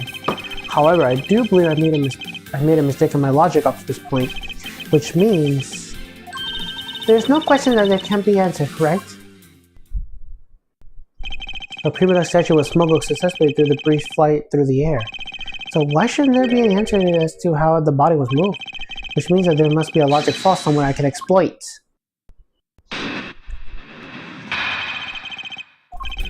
After I returned to Alabast, I had my picture taken with the Steel Samurai shaking hands. Then, just as I was about to start my speech, the Yatagarasu appeared. I feared for the national treasure, so I raced back to my office. Is that all? Yes, that's all. Objection! It looks like you left out a few things. Such as the murder of Damas II. Furthermore, you left out the part of meeting with me in the office. Those trivially matters. I don't believe I need to speak of those things again.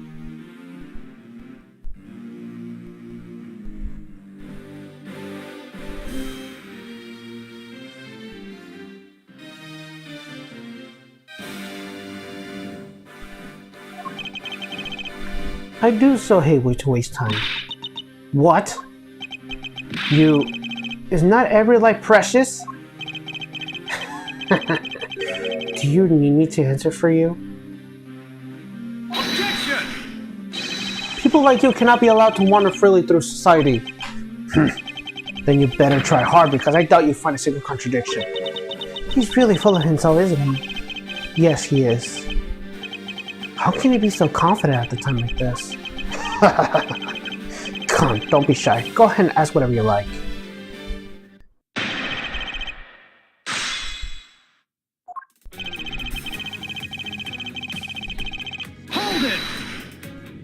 So why was it only the Steel Samurai? I thought the Pink Princess was also around. The Pink Princess was suffering from a bad hip at the time, and the doctors recommend that she rest. Wow, so you do have a soft side after all. The pain of the bad hip. I suppose none of you can really understand how it feels. Oh, so you tend to strain your back as well, huh? But isn't that just because you're normally all hunched over? He did seem to keep up the act no matter what, I suppose.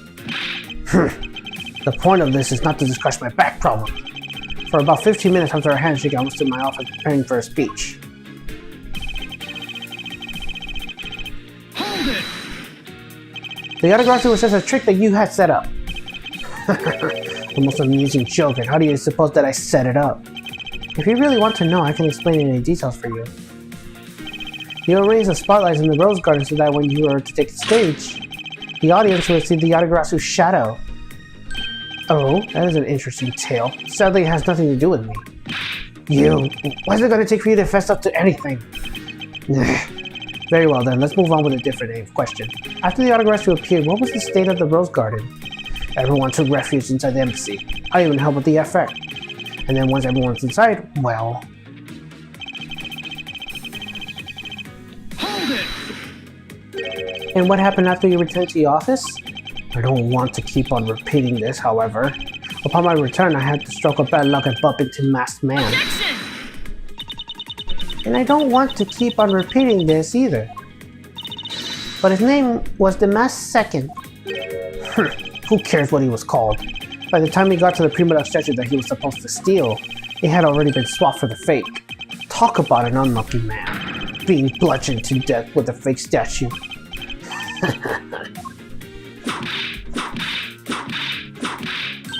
Miss Montcalm is really letting her wit fly now. Ugh. I think the scary part is her silence while she's doing it. She must be at the limit of her patience as well. But physical attacks are meaningless here. Only evidence will suffice. I can't find a single flaw in this argument. At this rate, I won't be able to prove that he's actually guilty of anything. Are we finished here? Mouse Edgeworth, can you not come up with how the body was moved to Baba? Sir. Mr. Edgeworth! Even after proving so much, is he going to get away with it? Is this the end?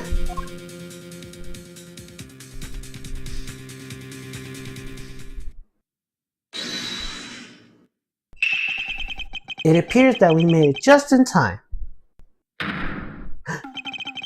It would be a great honor if you allow us to be your allies in battle. Evil Magistrate, it is time for you to pay! It's the Steel Samurai? No, your mistake, for I am Steel Samurai Daddy, Mary Metamuo Tokyo. And this is Pink Princess Mummy! Edgy Poo! The two people that I wanted to see the least. Larry! What are you two doing here? Way to show your gratitude, Edgy. We just wanted to help. Yeesh. I'm gonna get to the bad guy with a single thrust of my samurai spear. Go away. How could you be so mean to us, Edgy Poo? All three of us came to lend a hand. This is how you treat us? Well, isn't this grand? I wonder how they managed to find an iron infant. Does that really matter right now? Hey!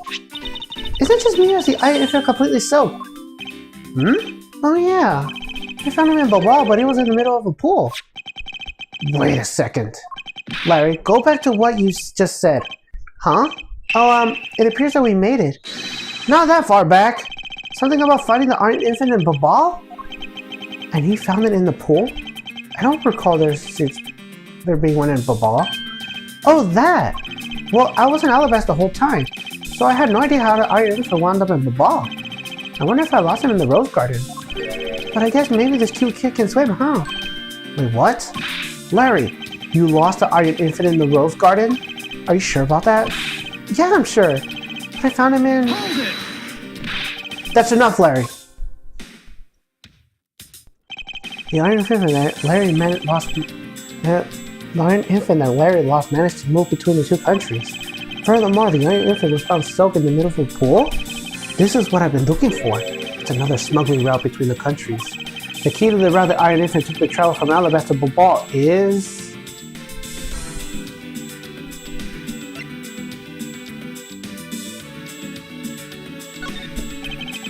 Oh, that's right. The embassy was built with bilateral symmetry in mind. Check the gumshoe. Yes, sir? There's a location I wish you examine post-haste. It is where I believe the route used to smuggle Mr. Kosh's body lays. Does something like that really exist, sir? An embassy built on a viable symmetry, meaning that this is where we need to examine.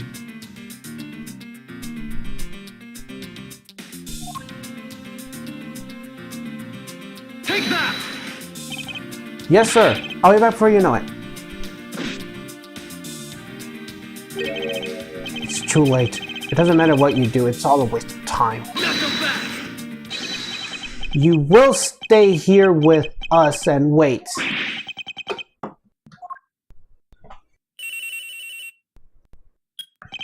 This is Edgeworth. Mr. Edgeworth, it's here, sir. There's a reservoir here, just like in the rose garden. Just as I suspected. What is it? The two sides of the embassy are mirror images of each other, which means that there's also a pool at the corresponding location of Ablaze side. Mr. Coach's money was moved through the ball through the pool and Ablaze. Avoiding the topic with a vague answer like that is unbecoming of a prosecutor. If you don't mind, I'd like to see more physical proof if you have any.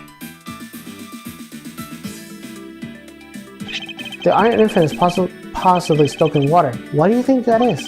It's because he was fished out of the pool and not just any pool. It was in the Ablaze one.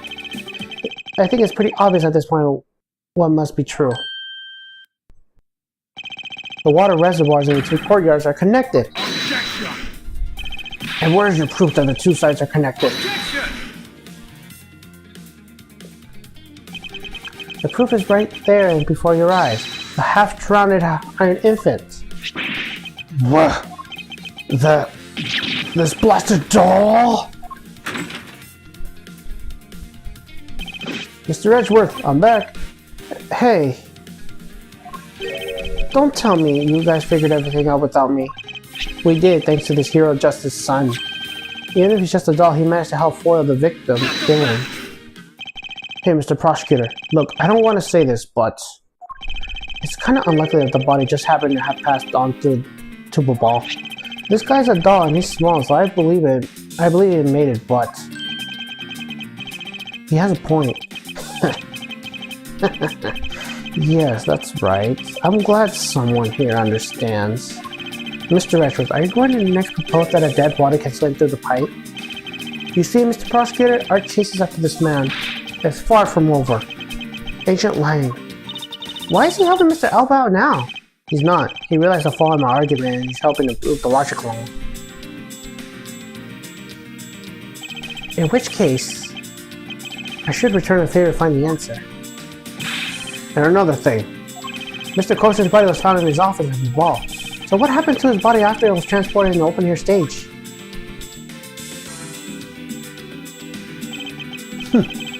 Mr. Alba has a competence in ball, remember? You mean Sheena, right? With her there, you can see how it's possible to move the body out to his office. Are you seriously claiming that she swam through the connecting pipe with the body? She's right, Miss Sheena would have drowned if she did that. It's hard to imagine if she swam through the connecting pipe. Looks like your hypothesis of how the body was moved is still only half-baked. In the end, it's just a befuddled mumblings of an accusatory man. Now then, I believe you should give up and allow me passage. Because from the start, there's no feasible method of transporting the body. What? Mr. Prosecutor, recall Sheena's movements. Ugh. What was happening in embassy around the time Miss Sheena was in Babal? Oh, if only there was a way to get rid of the water of the pool. Get rid of the water? Aha, that's it. No, I believe the time is really done, right? Unfortunately, you is far from over, Mr. Alba. You are a most persistent man. Are you saying that you thought of the way to move the body through the water? Move the body through the water? That is completely unrelated to how it's done. Excuse me? The reason I say that is because there wasn't any water at the time. What do you mean there wasn't any water There wasn't any water? It's what it sounds like. Tonight's man made it possible to drain the water about to allow the body to be moved.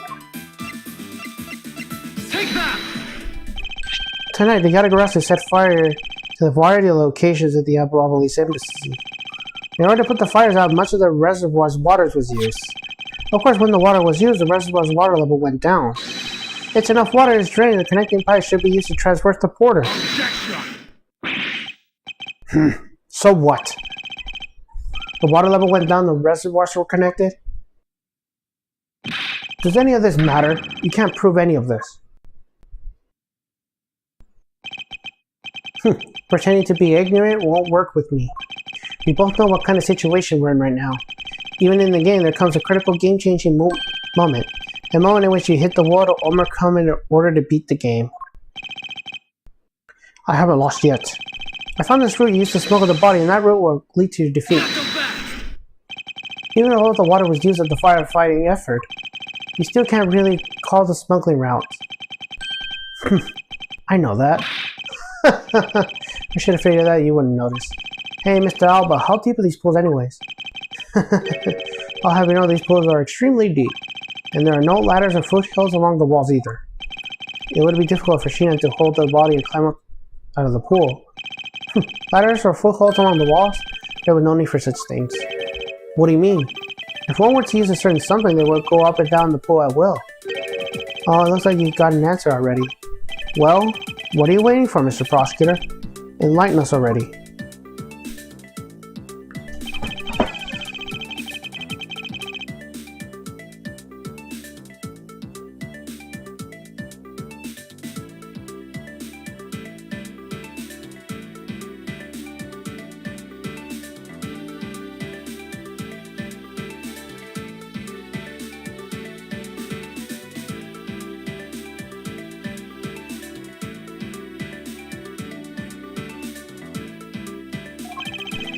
If there is a way to control the water level, there could be a way the body must move. This was used so that the body of Miss Sheena would move up and down the pool. Take that! Mr. Alba used the water sprouts in the manner of speaking. He used the fountain sprouts. How so? The water level in the pools can be controlled by opening and closing the sprouts. Miss Sheena and the body were lifted upwards by their buoyancy in water. The fire of the ball release site and the firefighting effort. These were set to motion all for the sake of smuggling Mr. Coach's body. Shall I show you where the final destination of my train of logic leads? First, Mr. Alba closed the water sprouts in advance in preparation of things to come.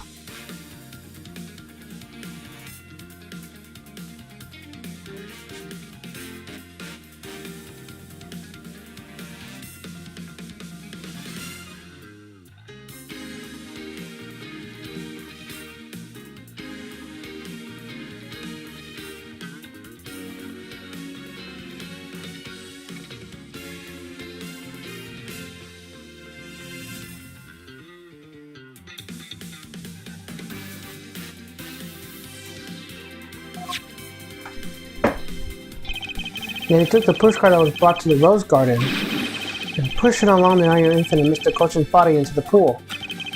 At the time, Miss Sheena was busy convincingly starting the first fire in the ball. So then she made an open-air stage pool to wait for the firefighting effort to begin. When the firefighters used the water in that pool, the water level went down. And by the time the fire was put out, the pipe between the two pools were exposed. This is when she pushed the pushcart into Ablaze into the ball. Once that was accomplished, Mr. Alba simply opened the fountain sprouts once more.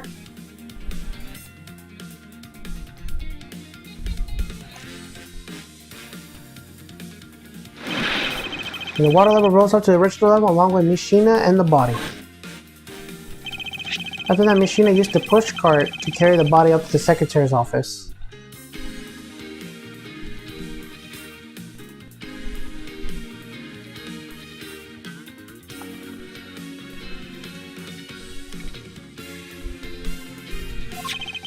There is an elevator in the embassy, after all, so you see. Even with her small frame, she could easily transport Mr. Coach's body. And that wraps up my thorough the best explanation of how the body was moved.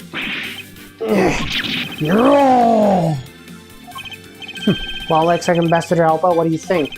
Not so untouchable without your precious extraterrestrial right to protect you, are you? I know you can do it, Mr. Edgeworth. Way to fight back. Objection! You accuse me of moving the body across country lines, but when you get down to the nitty-gritty, you don't have what it takes to indict me. The nitty-gritty? What does an old man want now? Proof, I believe, is what he seeks. Yes, proof. Without any, who is to say whether or not any of what you said really happened? He wants proof? What are we going to do, Mr. Edgeworth? There's no need to worry. I have proof we need all along. The body isn't the only thing that will go through the pools connecting the pipe tonight. Just as the gun you found the push on open air stage area. So too did I find one other item there. And that piece of evidence is what would prove that the pools were in the smuggling route. This is another thing I'll smuggle over Ablaze's open air stage area. Take that! This is the fine piece of evidence that will prove my hypothesis. I don't think it proves a single thing.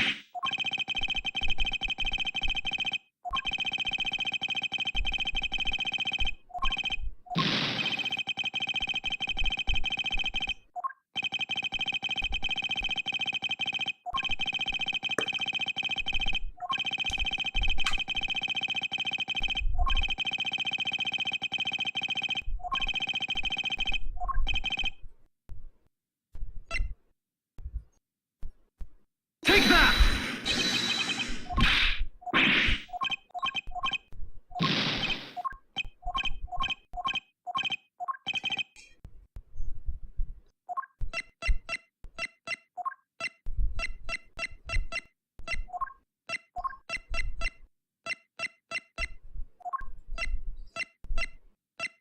Take that!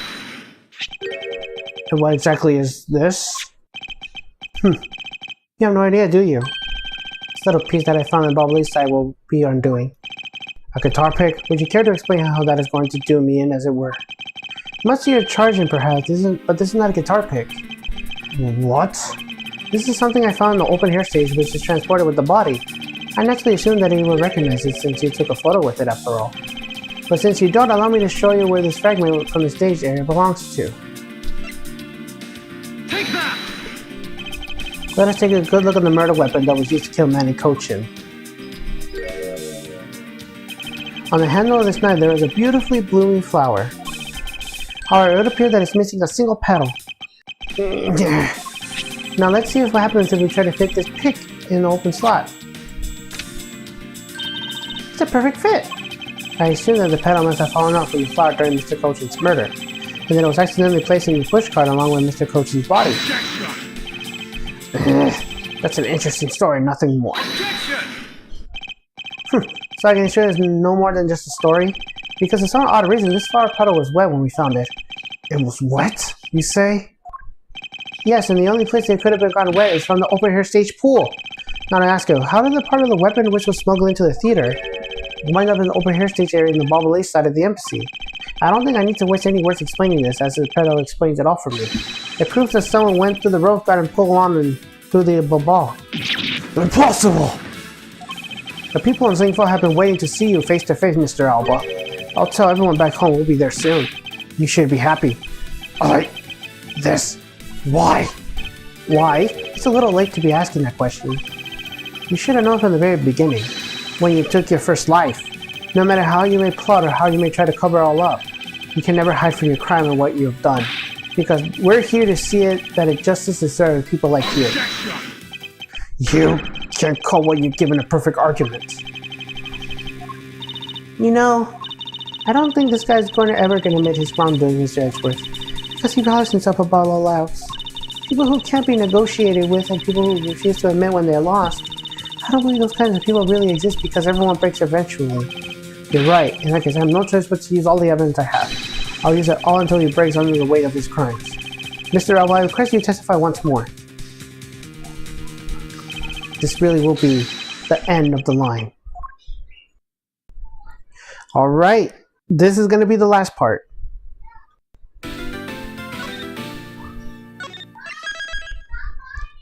Alright, we will begin. Mr. Alba, I request you testify once more. As if there's anything else for me to testify about. I still have yet to fully approve that it was Mr. Elba that murdered Mr. Kochin. Well, I would like to hear about your movements before the murder occurred. I wonder if you could tell us about what you did here in the Theorem Neutralis. Very well. I suppose I could tell you about that. because all I did is watch the Steel Samurai stage show. Elaborate on that even alone is good enough for me. The only way for me to place this man under arrest is to pinpoint the exact location of where the murder took place, for that is the key to his investigation.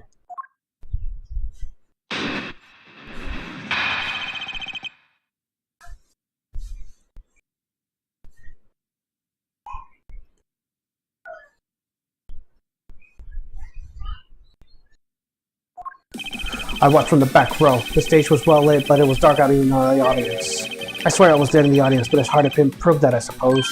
I do remember the context of the show very well, though. Is it proof enough for you? Those moving scenes were seared to the old man's heart. I'll never forget him. So you were in the theater proper, watching the Steel Samurai stage show, were you? Of course I was. I have a great fondness of the Steel Samurai. Yeah, I was pretty cool up there, wasn't I? You're not the one who was cool. It was the Steel Samurai who was cool. Yeah, and Steel Samurai's special finishing move today was really something, huh? Hey, Edgy! Who is she? Who is this super cute girl? She's been standing here this whole time and only now he notices her? Her name is Kara Faraday, and she's helping me in the investigation. Sorry I didn't get to introduce myself earlier, but better late than never.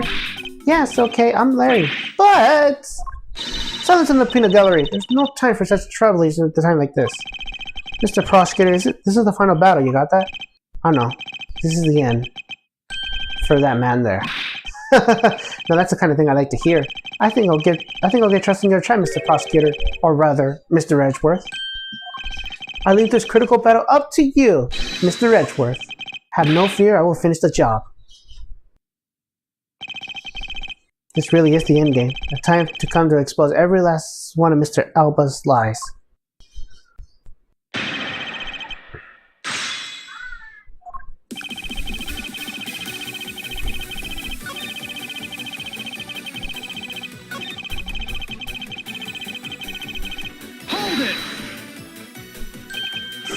Well, I remember the contents of the show as well myself. That's nice. That's nice! Mouse Edgeworth, don't allow yourself to be riled up by him at this important gesture. I wasn't planning to let him. Well, if you ask me, I'm the biggest Steel Samurai expert on here. And didn't you think the climax of seeing today's show was just totally awesome? Yes, I remember that well. And that spectacular special move. The way you delivered that final blow against the evil magistrate, early summer rain jab. Oh, that scene will live on to my heart forever. Is that how it went? I totally forgot about that. How can you forget your own special moves?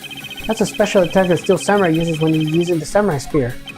Yes, and today was the first time they showed it off, was it not? If I hadn't watched the show, how can I answer you to the name of the move? I suppose you are correct, but if you could, please elaborate on this point to me. One of the scenes that was this never before seen early summer rain jab move. We know that's a lie. Objection!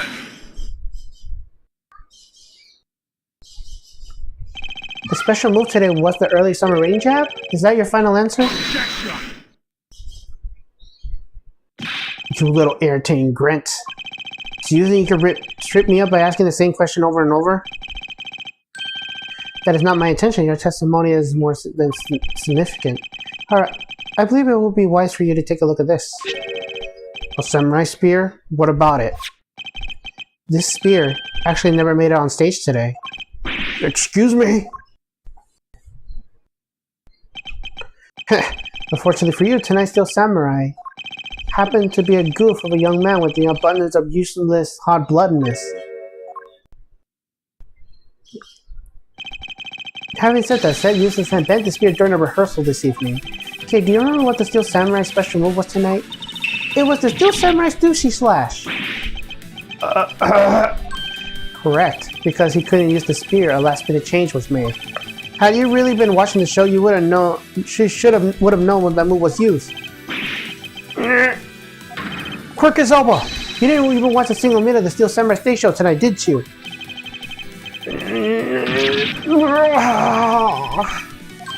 Haha! So he wasn't watching the show tonight. Then it opens up a possibility that he was busy killing Mr. Kochin instead. So where were you during the show? I demand an answer now.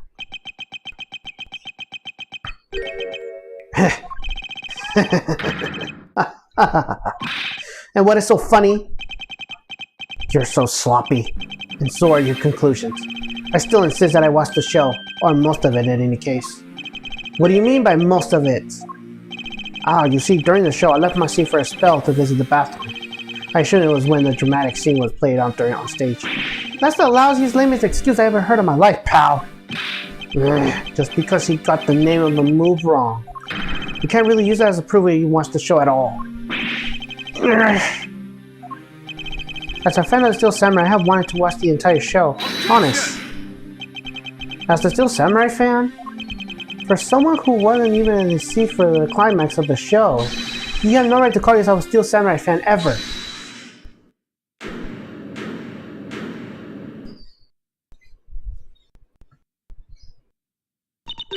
Who was that just now? It will be I, young lady! Larry, what are you doing to interrupt me like that? Edgy, please, hold on a sec, I beg. You may never accept this old man as a Steel Samurai fan, but I totally think he's the Steel Sam-maniac. What exactly is a Steel Sam-maniac, pal? I believe you meant to say a Steel Samurai maniac. Yeah, and trust me, I know a real fan when I see one because I'm a Steel Samurai.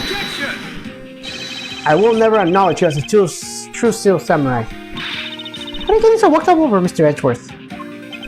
It appears that the real Steel Samurai did not recognize me as a fan, as well as he should, fan. I'm not as though I missed the entire show. It was the most amazing show filled with the spirit of the young and the young in heart. The sarcasm tripping his long wooden nose when couldn't run any thicker. Getting the name of the move wrong really proves that he didn't watch the last scene. What I really need here is something more definitive.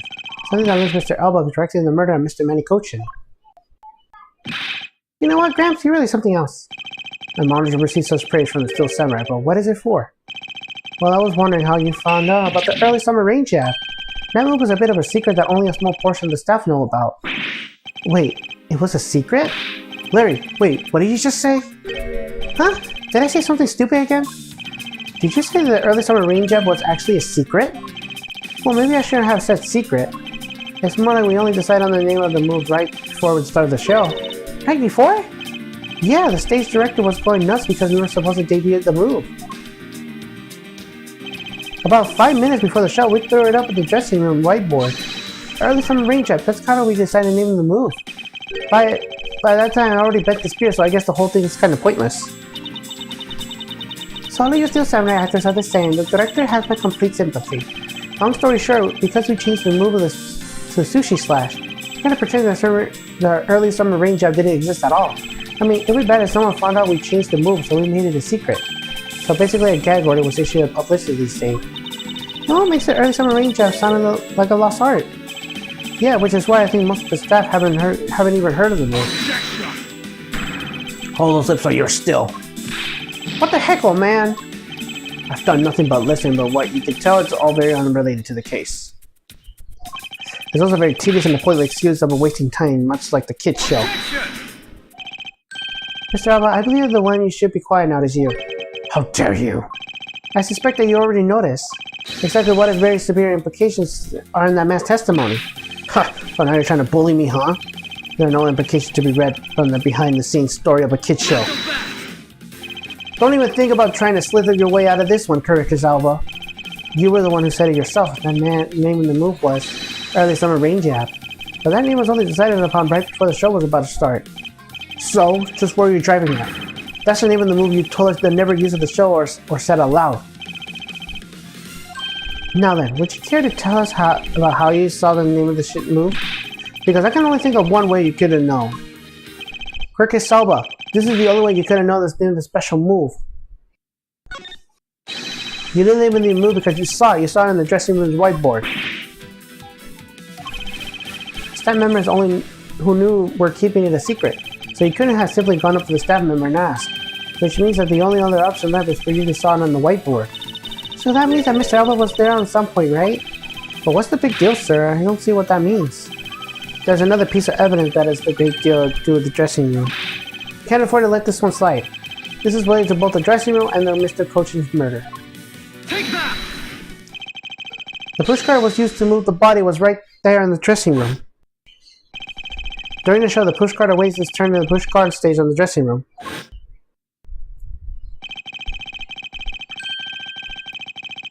And it was finally pushed there along with the Iron Infant in the last scene of the show.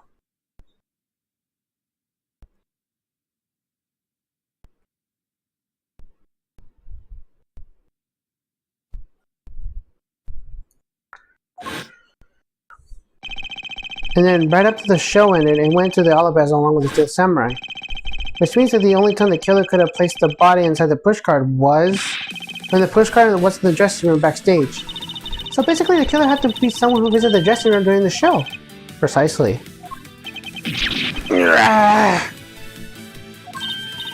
Oh, but wait. What if, and this is just a what if the murder took place right in the dressing room? Well, what do you mean, Kay? I have to admit, she brings up a valid possibility. During the show, the dressing room was supposed to be devoted to people. Slipping undetected into the private dressing room, then it would be as simple as pie. The killer must have come up with the idea to move the body with the pushcart then, too. Correct, thus making the theater dressing room the ideal location of the murder of Manny Cochin. Quirkus Alba, during the show, you went down to the dressing room. And I want to know why. Yes. Yes, I was there. I went into the dressing room. I knew it. I'm placing you under arrest right now, pal. You got that? Arrest! Not so fast. Well, what is it now? Don't I deserve a chance to explain myself? Explain? What is there to explain? I believe I told you earlier that I went to the bathroom. Well, I got lost when I did. I wanted to ask for directions, so when I opened the dressing room door, no one was inside. And that's when I saw the name of the move on the whiteboard. You punk! You're still trying to get out of this? Do you really think you can get away with this point? Mr. Edgeworth, is there anything you can do to stop him? I don't have enough evidence on hand to do anything. I don't have the airtight evidence I need to put this man away for good. But it's what I need, then perhaps. Agent Link, I believe an investigation of the dressing room in question is in order. It's possible that we may find new evidence there. Yeah, Mr. Edgeworth pokes around in there. I'm sure he'll find some new facts, pal. Ooh, if we use a little theory, maybe we'll learn something about recreation. We don't need to do any of that. What? Wolfie? How could you? I'm not saying this to be mean. It's just that we already searched there. The men really are something else. And they found nothing? There's only one thing I can say to you, sis, and in that they found nothing. That's it. I guess you're right, but if they had found something, they would have reported to us. They couldn't find anything because there's nothing there to find. And if there's no way for to feed little kid, then I can't do much help either. Is this the end? The murder took place in this theater, which is not protected under extraterrestrial rights. And the fact that it was Mr. Alba himself who committed the murder. If I can't prove both statements to be true, Mr. Alba walks away a free man.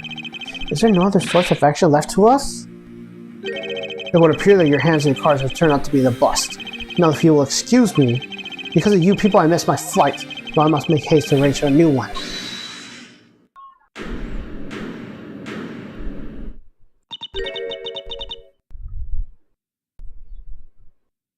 Who is it this time?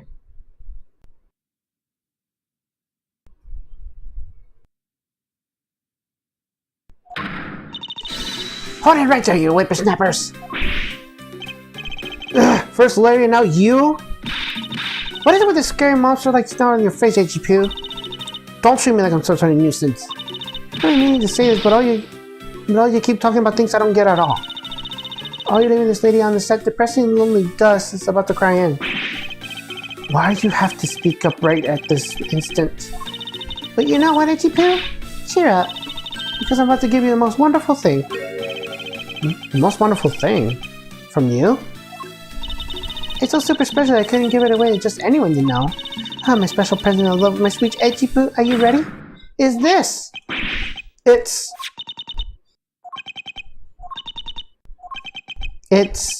a box of those samurai dogs, right? Yes. Oh, edgy poo. Here, go on and eat one if you feel as right as rain.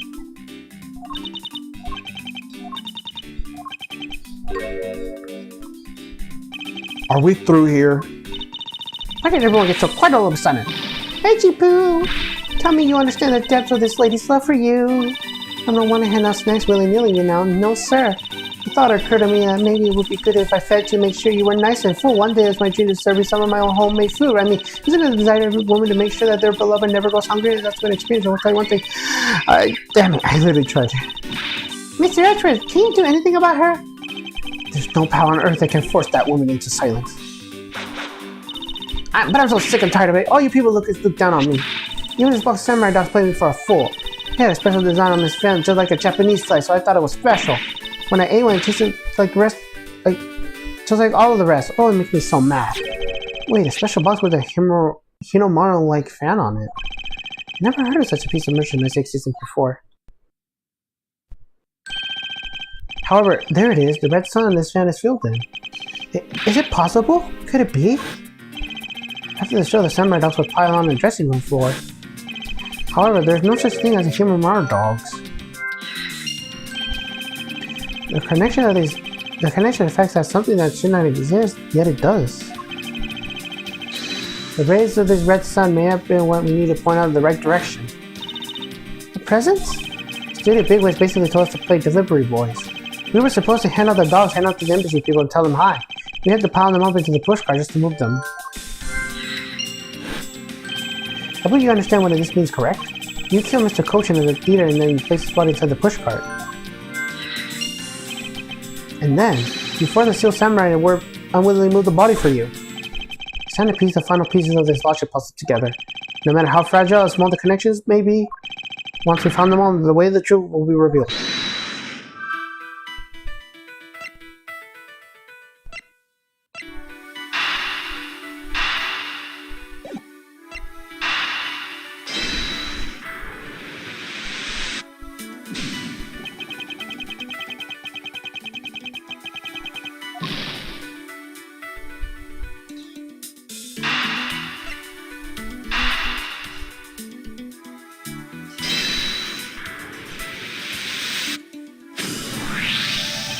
The killer used the pushcart to transport the body, which means that they had to remove the samurai dolls from within first. Therefore, the samurai dolls were piled up to the dressing room floor, were most likely taken on the pushcart by the killer.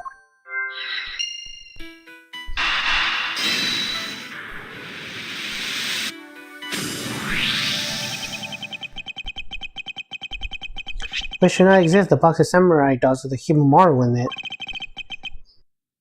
If this red sun was filled when the killer was busy removing samurai dolls from the pushcart, then it's proof that the murder took place in the dressing room. As long as this red substance turned out to be what I think, what I believe it is to be, Wendy old bag. I thank you. What you have given to me is truly something very special. Hey, Edgy Poo! Mr. Edgeworth, are you sure you're feeling okay, sir? Mr. Alba, as I expect, you killed Mr. Kochin in the dressing room. How many times have I listened to you repeat yourself? Haven't you figured it out yet? Your words are meaningless, worthless, and powerless. The only way I'm going to continue this cooperation is some definitive evidence. That arrogant self-confidence. You believe that you erased every piece of evidence that could incriminate you? However, there remains one piece here, and it is what will pull you away for good. Ha! You're bluffing. Oh, hey, Mr. Prosecutor. Sounds like you finally found them. You finally found the fangs we need to go after this guy's jugular. So tell us, what about that box of samurai dolls is going to put the whole man away? The trace evidence that will bring him down? Why, it's here, of course. This box of samurai dolls with a Hinomaru fan on it. It should never have existed. So I want you to take a look at this red spot. It's a single drop of blood. Huh? What? Blood, you say? Ancient Link, I like this blood having my pulse haste. I've got to admit, I'm a bit surprised. I can't believe you found blood on a place like this. Hey you, get this down to the lab pronto! Why is there blood in the box to begin with? If we think about the flow of the crime, I think a reason will become obvious. Larry, you said that you transported a lot of samurai dolls with the pushcart, correct? Yeah, you have the great memory, Edgy. The pushcart is a bit too big for my son, you know what I mean? So make sure everyone could see here, I had to pile some stuff in. I figured the samurai dolls were there, so I used them to fill up the cart. If what Larry says is true, then what were the boxes doing on the floor? Oh, I see. The killer must have taken out a place to put the body in the pushcart. Exactly. And that is when I believe the victim's blood found its way onto the box. But when my man investigated that room, not a single box of samurai dogs was in there. Because embassy staff members have already confiscated them. Yes, no doubt to hide evidence of the murder. It's a good thing Miss Oldbag managed to steal that one box before they got to them, huh? Looks like Miss Oldbag also managed to put this great thief to shame. What a scandalous way to put that. I didn't steal that, I received it for myself. For Kasawa, I say there's one very fatal oversight on your part. Sorry to rain on your little love fest, however. How can you be so self-confident in a no-win situation for him like this? Even if that blood turned out to belong to Mr. Cochin, then what? So, Mr. Edgeworth, it sounds like he's not ready to call it quits yet, huh? Sole piece of evidence that was definitely seen the crime. That alone is shed light on a new fact. At the very least, we now have proof that the murder occurred at the dressing room. And you say that it means something. Huh?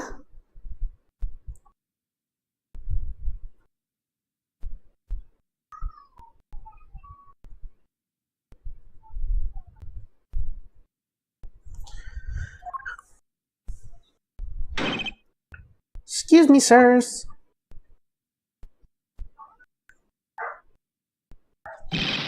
Report. What are the results of the analysis? Sir, the analysis came back and confirmed that the red substance is blood. I knew it. With this, Quercus alba.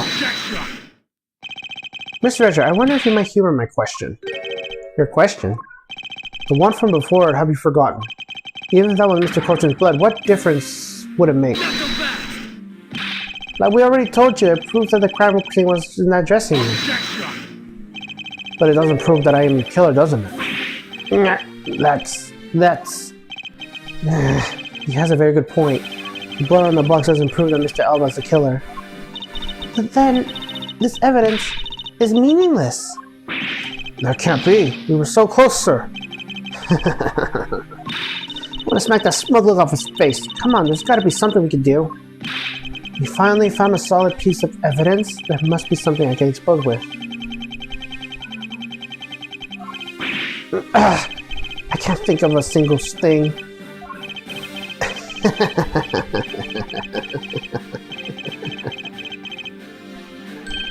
Now, if you'll excuse me, I'll be on my way.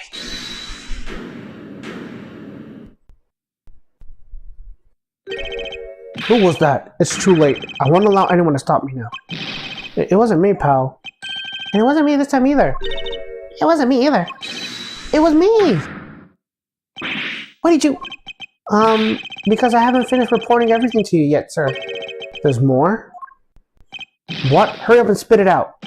Yes, sir. That blood I mentioned. It's not of the same blood type as the victim's blood. What? No! What? What do you mean it's not the same type? You mean it's not the victim's blood? If it's not his, then who the hell is it? I don't know, sir. All I know is not the same blood type as the victim, sir. What should we do now, Mr. Edgeworth? I have no idea what it was anymore. What's what anymore? Neither do I. My, what an amusing turn of events. The blood drop proved something to be true, alright, mainly my words. And which of your words would that be? The ones where I said that your words are meaningless, worthless, and powerless. That blood has nothing to do with the murder investigation whatsoever. You need to remind you that the blood got onto the box before it entered my embassy? What sort of nonsense? Yeah, it's blood, pal. There's no way it's not related to the murder. So you like to believe. But what if someone prepared the samurai dolls with a small nosebleed? What then? I guess that's possible. Damn it! We all been wasting our time with the red herring? The blood doesn't belong to anyone connected to the case. That should be clue enough. Quercus alba, you bastard! Silence! Don't you ever address me with such a filthy word again! I wasted enough time here with you and you have your answers. Now, let me through. Alba, it doesn't matter where you run off to, you'll never escape me. Someday I'll have the satisfaction of sinking my fangs into you, you'll see. And all the inner pool will be behind me working to see to it that the day comes. Do you know what your words sound like to me? They sound like a whining of a pathetic loser of a mutt. Ow! Is this really the extent of all that we can do? Is this blood really from someone completely unrelated to the case? Or is it another possibility, someone other than the victim? It's when I thought I had him back to the corner, it is I who was back into one. In a situation like this, what will that man do? What will he, who can turn any desperate situation around, do? Turn it around? That's it. I must turn my way of thinking around. It's not whose blood is this, it's whose blood could it get to the box like this, and I think about it that way. If the blood got into the box and the body was placed here in the pushcart, then the owner of said blood must have been in a dressing room at the time. And there's only one person who could that be. Well, I must praise you for trying so hard. It's because of you kids that I was removed from censor stage, and will be forced to live out the rest of my life in the shadows, unfortunately. But it's not a total loss, as the underworld will allow me more freedom than you'll ever know. Freedom like what this raven feels like it flies through the dark red sky. You can't lay a finger on me, not now, not ever. The arm of the law is powerless before me.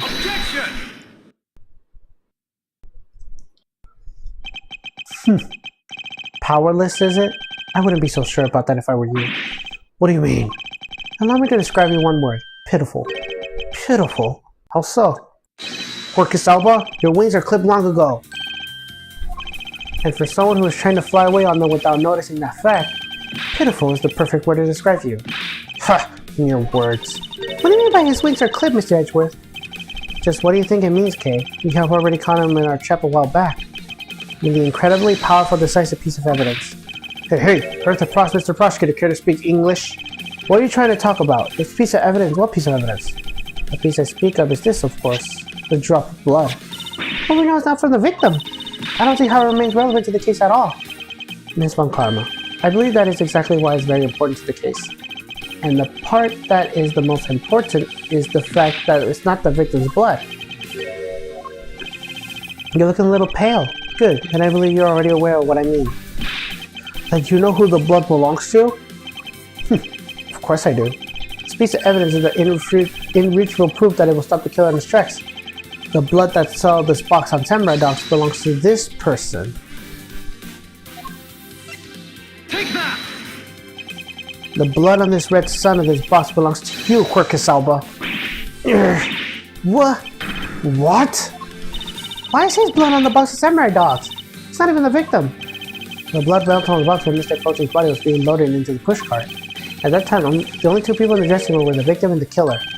So that's what you mean. If the blood doesn't belong to the victim, there's only one person who it could have belonged to. Yes, and that person is the murderer himself. That's the only logical conclusion. But Mr. Caution was the one who being stabbed, sir. Who would Mr. Elba have been the one who been bleeding? What if during the murder Mr. Caution had fought back? You mean if before Mr. Elba could kill him, Mr. Caution managed to wound Mr. Elba? Yes, and I believe we have a piece of evidence that proved that he was bleeding then.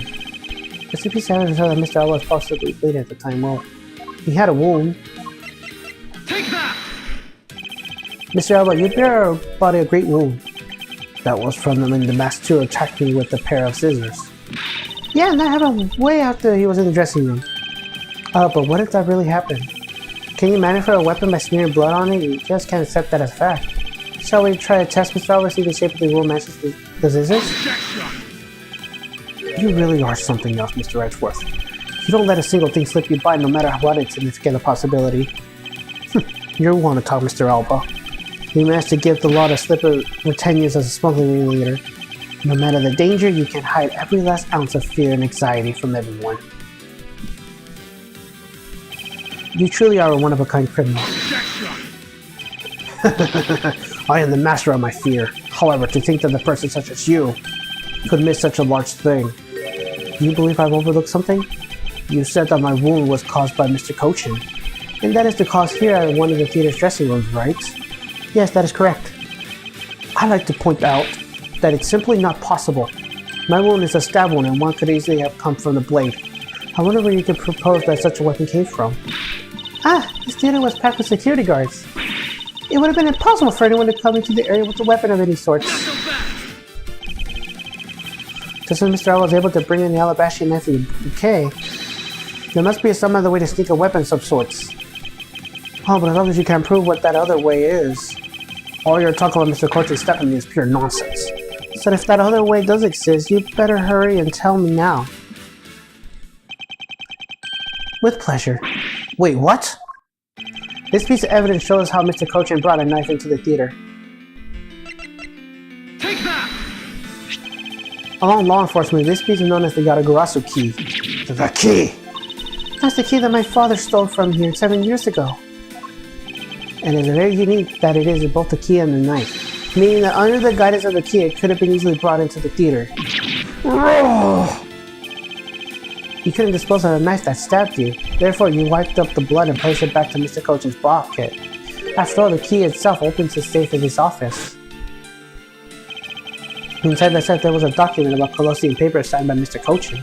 In order to make it look that Mr. Cochin died as the leader of the smuggling ring, you had to make it as though the police were the ones who opened the police office safe. All that hard work to save yourself only served to destroy you in the end. Shall we try matching this knife blade with your wound, Mr. Quercus Alba?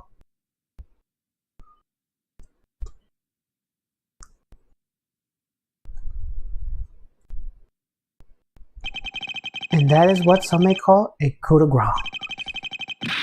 Impossible! You can't take me down. Swine, all of you.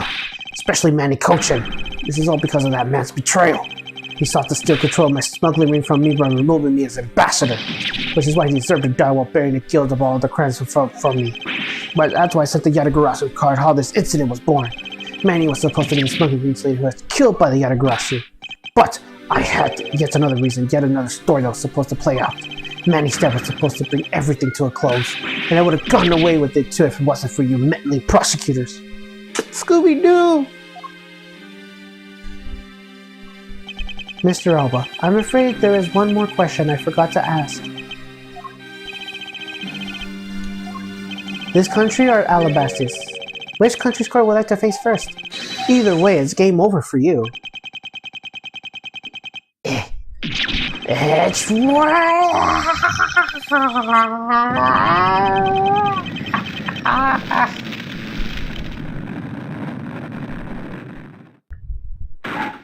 We got him. We got him.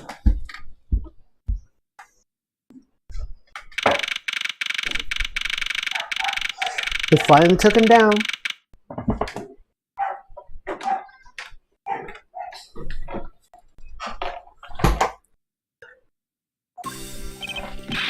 Whew, this is it, the big day. It's Mr. Alba's trial today. And next week he's scheduled to stand trial in his own country in Alabasta. Francesca's heading that one. I suppose she'll be serving a full course of whiplashes out of it. Having to face Miss Foncalma on court right after facing you, sir?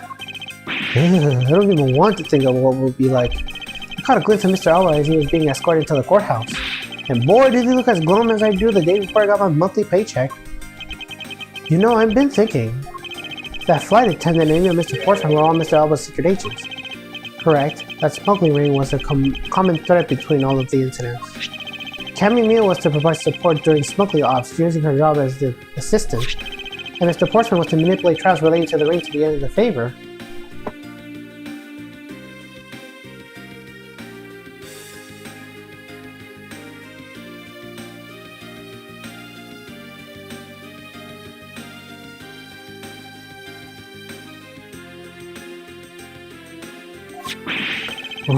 Go you airlines and even the prosecutor's office. No one was safe from the smuggling ring, huh, sir? I suspect there are even more members of this ring spread throughout the world. Yeah, it sounds like there's such a big op that I can't even begin to imagine what it's like. What is it, detective? Nothing. It's just, well, come to think of it, Mr. Ernest Amano's trial is also scheduled for later today, sir. I'm aware of that. Mr. Amano has been working with the smuggling ring now for over 10 years. He used the Amano Group's various connections worldwide to assist the ring. But all of that has come to an end with his congregate now undergoing harsh scrutiny. I owe Mr. Amano a debt of gratitude, but he must pay for his debt to society. Well, with the arrest amongst Mr. Alba and Mr. Amano, I guess that's about wraps up the KGA incident as well, huh? I suppose so. The real killer in the KGA incident 10 years ago was Manny Cochin. And 7 years ago, the killer of the second KGA incident was Mac Rao. Those two facts are the unshakable truth, however. It seems that a lot of effort was pulled into hiding these and other truths from us. And I will expose it all in the trials today. You're solving cases left and right today, aren't you, sir? CCU and Dead Man. Perhaps now those two brave souls who try to make the truth known can rest in peace. By the way, I recognize some gifts. I received some gifts from Ambassador Polano. Shrimp, crabs, briefs. I don't need any of those, so I'm giving them to you. What? Seriously, sir? Wait, actually, I don't think I want them anymore. The way you're holding them, don't tell me they're just coupons, sir. Detective Gumshoe, have you not read the paper recently? Ever since the two countries began Custopia again, its economy has changed. Really? And it seems that Ambassador Polano has reaped a few benefits on his own from it. He has been announced as the official ambassador of the newly reunited Custopia. Oh, but what a pity. Even though every item has set to its treasure, you don't seem all that interested. Well, if you don't want them, I can give them to my lovely assistant Kay. Wait, that's not what I said, so Mr. Edgeworth, please let me have them, sir. Actually, come to think of it, where is Kay? How come she's still not here? Bro. Hey, you gotta be more alert than that. Yeah! I can't believe you didn't notice. I was even mimicking Mr. Edgeworth's voice for a bit. I totally didn't notice you. I realized that the voice was you. Lang Z says, ferocious love blooms with each new spring. H.M. Lang, pleasant surprise to see you here. It's been a long time since I set foot in the courthouse, but I wasn't going to miss. Watching the guy who screwed up my country finally get what's coming to him. Well, that and something else. I want to see you in action in court. Is that so, H.M. Lang? We flushed out all the counterfeit bills and St. Phil's finally at peace again. And it's all thanks to you. I just wanted to say thanks. I never thought I'd see the day where old Wolfie said thanks to Mr. Edgeworth. I should be the one thanking you, Agent Lang. If you hadn't negated Mr. Alba's extraterrestrial rights, I would have not been able to bring him to trial. I believe that victory belongs to the both of us in this case. A shared victory, huh? Look, don't get me wrong. I'll still never forgive your prosecutors. But I have zero interest in that truth thing you talk about in court. I always done things my own way, and that's not about to change, and you got that? I see. Well, I believe you should follow your own creed when you do your job. Yeah, and if there's ever someone your precious truth can't catch, feel free to sit around and cry about it all you want. But as for me, I'm going to get that person no matter what. Alright. It's about time for the trial to start. I will see you later. I'll be watching your performance from the gallery. I'm looking forward to this. I prepared a whole ton of sticker tape for today's victory, sir. I'll help throw some around when Mr. Edgeworth wins. Hope you got enough, because I'm going to go call my men up as well. A modest amount of sticker tape goes a long way.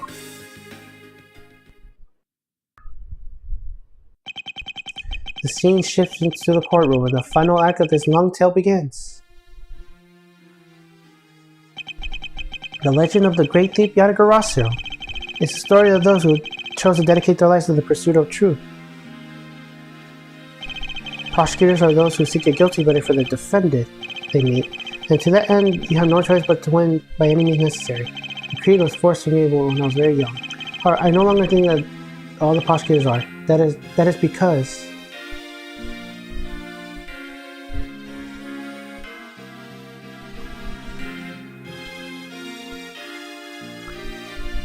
even though I've only been away from the courtroom for a short time, I feel as though it's been a lifetime since I set foot in one.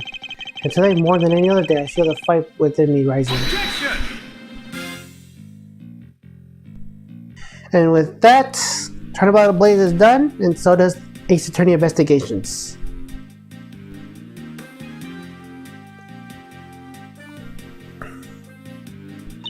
I am really in Mr. Edgeworth's debt for the other day.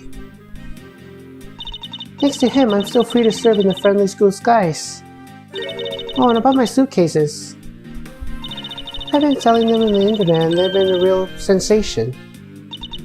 Thanks to the praise the art world has lavished on my work of being truly postmodern. The airline has chosen me to design a new line of Go You jumbo jets. Just think, someday you will be able to take a ride on my pink walled yellow seated jet. So what is next? Well, We will begin with the second game of the investigation series, which is Prosecutor Gambit.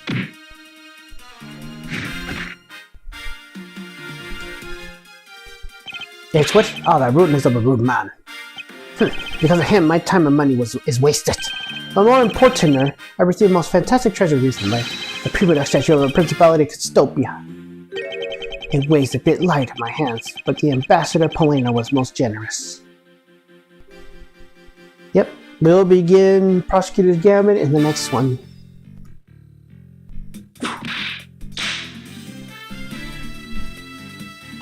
We finally caught Ancient Case's killer and I was able to witness Mr. Alba's teary eyes. It feels good to finally bring everything to a close. I'd received another offer from Interpol to work on another case in cooperation with them. However, the Custopian courts awaits.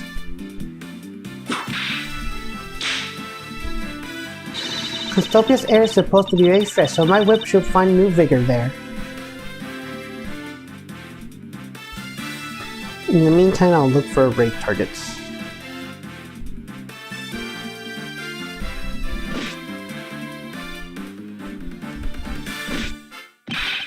A little patrolman has been fired as of today, sir. I thought I was safe when I found the gun that I dropped. But I haven't noticed that I dropped my police badge too. So I guess what really broke the camel's back was that I couldn't find my badge. My little life was suddenly tripped in a dark black hole, sir. I think I'll go in the courthouse and file a complaint with Ruffles Man.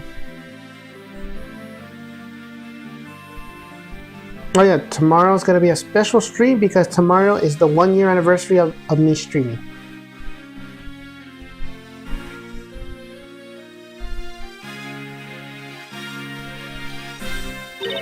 I was actually hoping to talk with Mr. Edgeworth a bit more than I did. But I got to get going and return to Europe. I still got a long way to go and got a lot of stuff to study there. Next time I help Mr. Edgeworth on a case, I'm going to do it as a real forensic scientist. I'm sure he's going to need all the help I can give him, scientifically.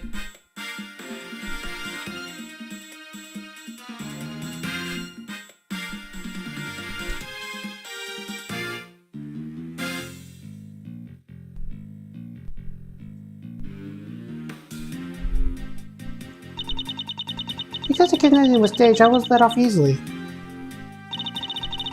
I won't be going outside much anytime soon, but that's really okay. The only prison I'm forever trapped is the cage of love. The guard down at the detention center. Well, when he's on guard duty. He has such a cold look in his eyes, just like that prosecutor. Stop it, Lauren. When would you ever learn to stop being a prisoner of love?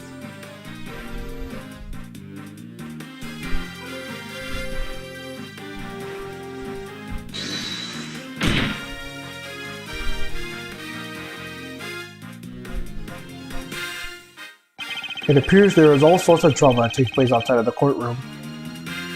Since we judges are here day in and day out, we only heard a few rumors, but apparently Mr. Edgeworth teamed up with a thief and become a detective.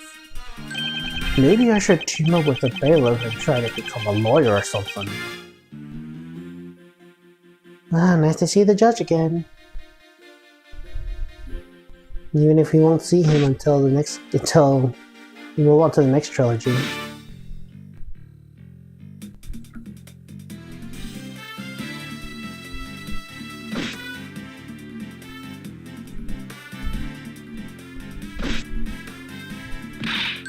I barely escaped death yet again. Yeah, but boy, we were lucky to have Mr. Edgeworth help us out, huh? Yeah, but because I lost the key, I got fired from my security guard job.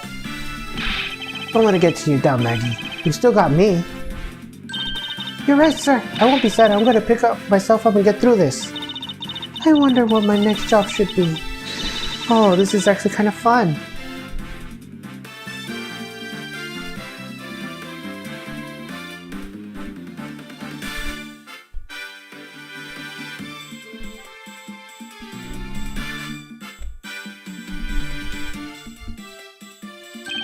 Why not come to Castopia on your summer vacation? We have coupons aplenty.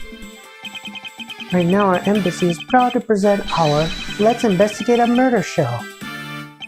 Although recreating that particular case was created a few small fires of its own. Then we have a few problems with the fire marshals. But the next event will be great. You will be attractively titled Capture the Yatagarasu. Of course, I hope to let Case help and create our latest attraction.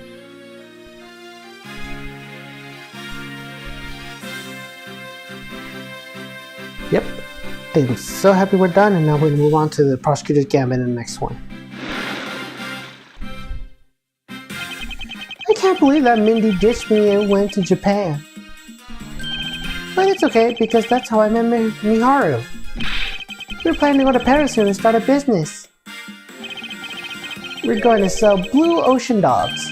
They sell like hotcakes hot dogs for sure. A blue hot dog and a blue bun. I guarantee it'll turn your tongue and your face blue. I know I'm not really a type of work a lot or at all really, but... Oh, so I noticed that I really haven't seen the guy in the blue suit at all recently. I wonder what's up. Well, the next time we meet, I'm gonna make him eat one of my dogs. Huh, a guy in blue, huh?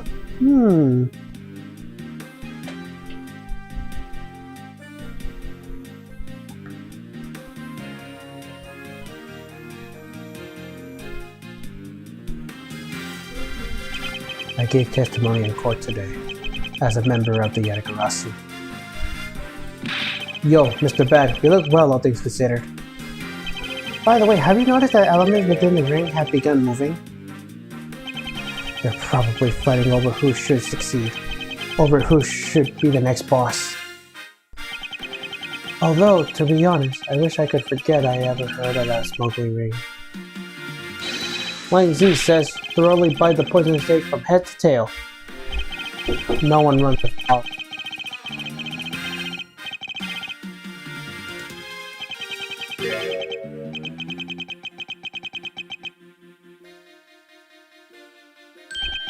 I began noticing the gray hairs in my beard more. I began to retire my name.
Whoop, I feel so much better now that the trial is over.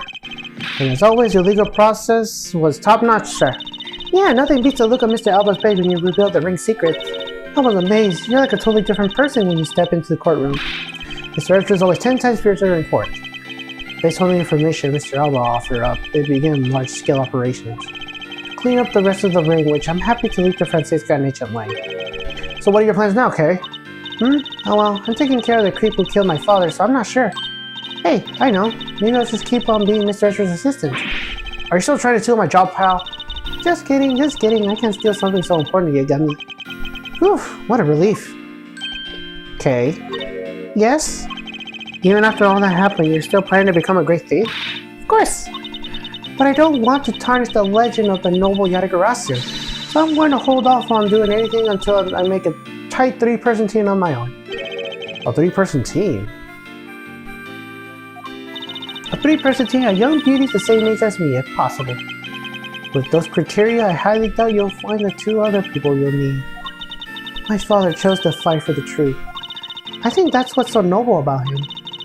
So you see, Mr. Edgeworth, the only things I will ever steal are the truths that have been hidden away. I'm going to work extra hard to make the world where the Yatagarasu isn't needed. Let's both strive for such a future. Well, I guess it's time for me to get going. I see. Okay, keep your chin up and stay strong, okay? And don't be a stranger.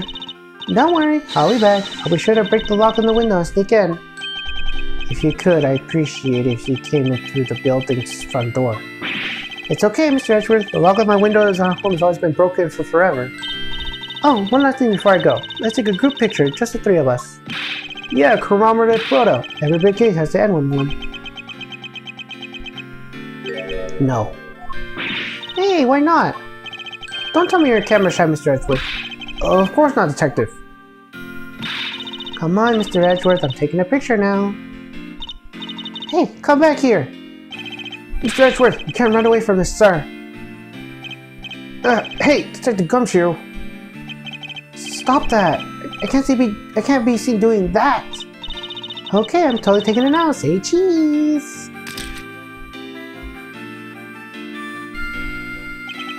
And thus, the long tale of the KGA incident came to a close. I saw the demise of the smuggling ring and the birth of a little great thief. But there is little time to rest and relax, for I am eager to tackle the investigation onto the new case. The reason for my eagerness is my want to pursue the truth and my want to believe in the strength of those who will use the power of the law for good. As someone who has chosen to live my life as a prosecutor, that is my new creed. Aww, that is cute.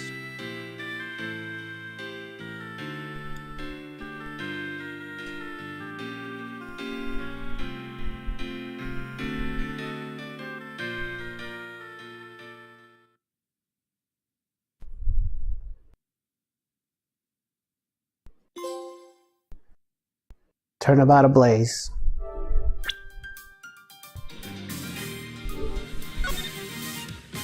And with that, that is the end of Ace Attorney Investigations, Miles Edgeworth.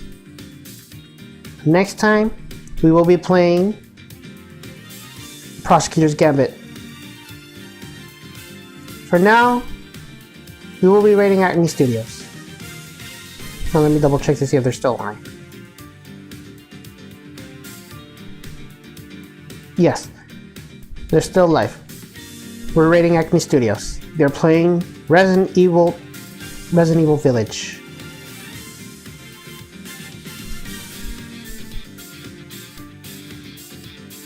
Give them a like and subscribe. And with that, this is Ron the Phoenix signing off. Peace.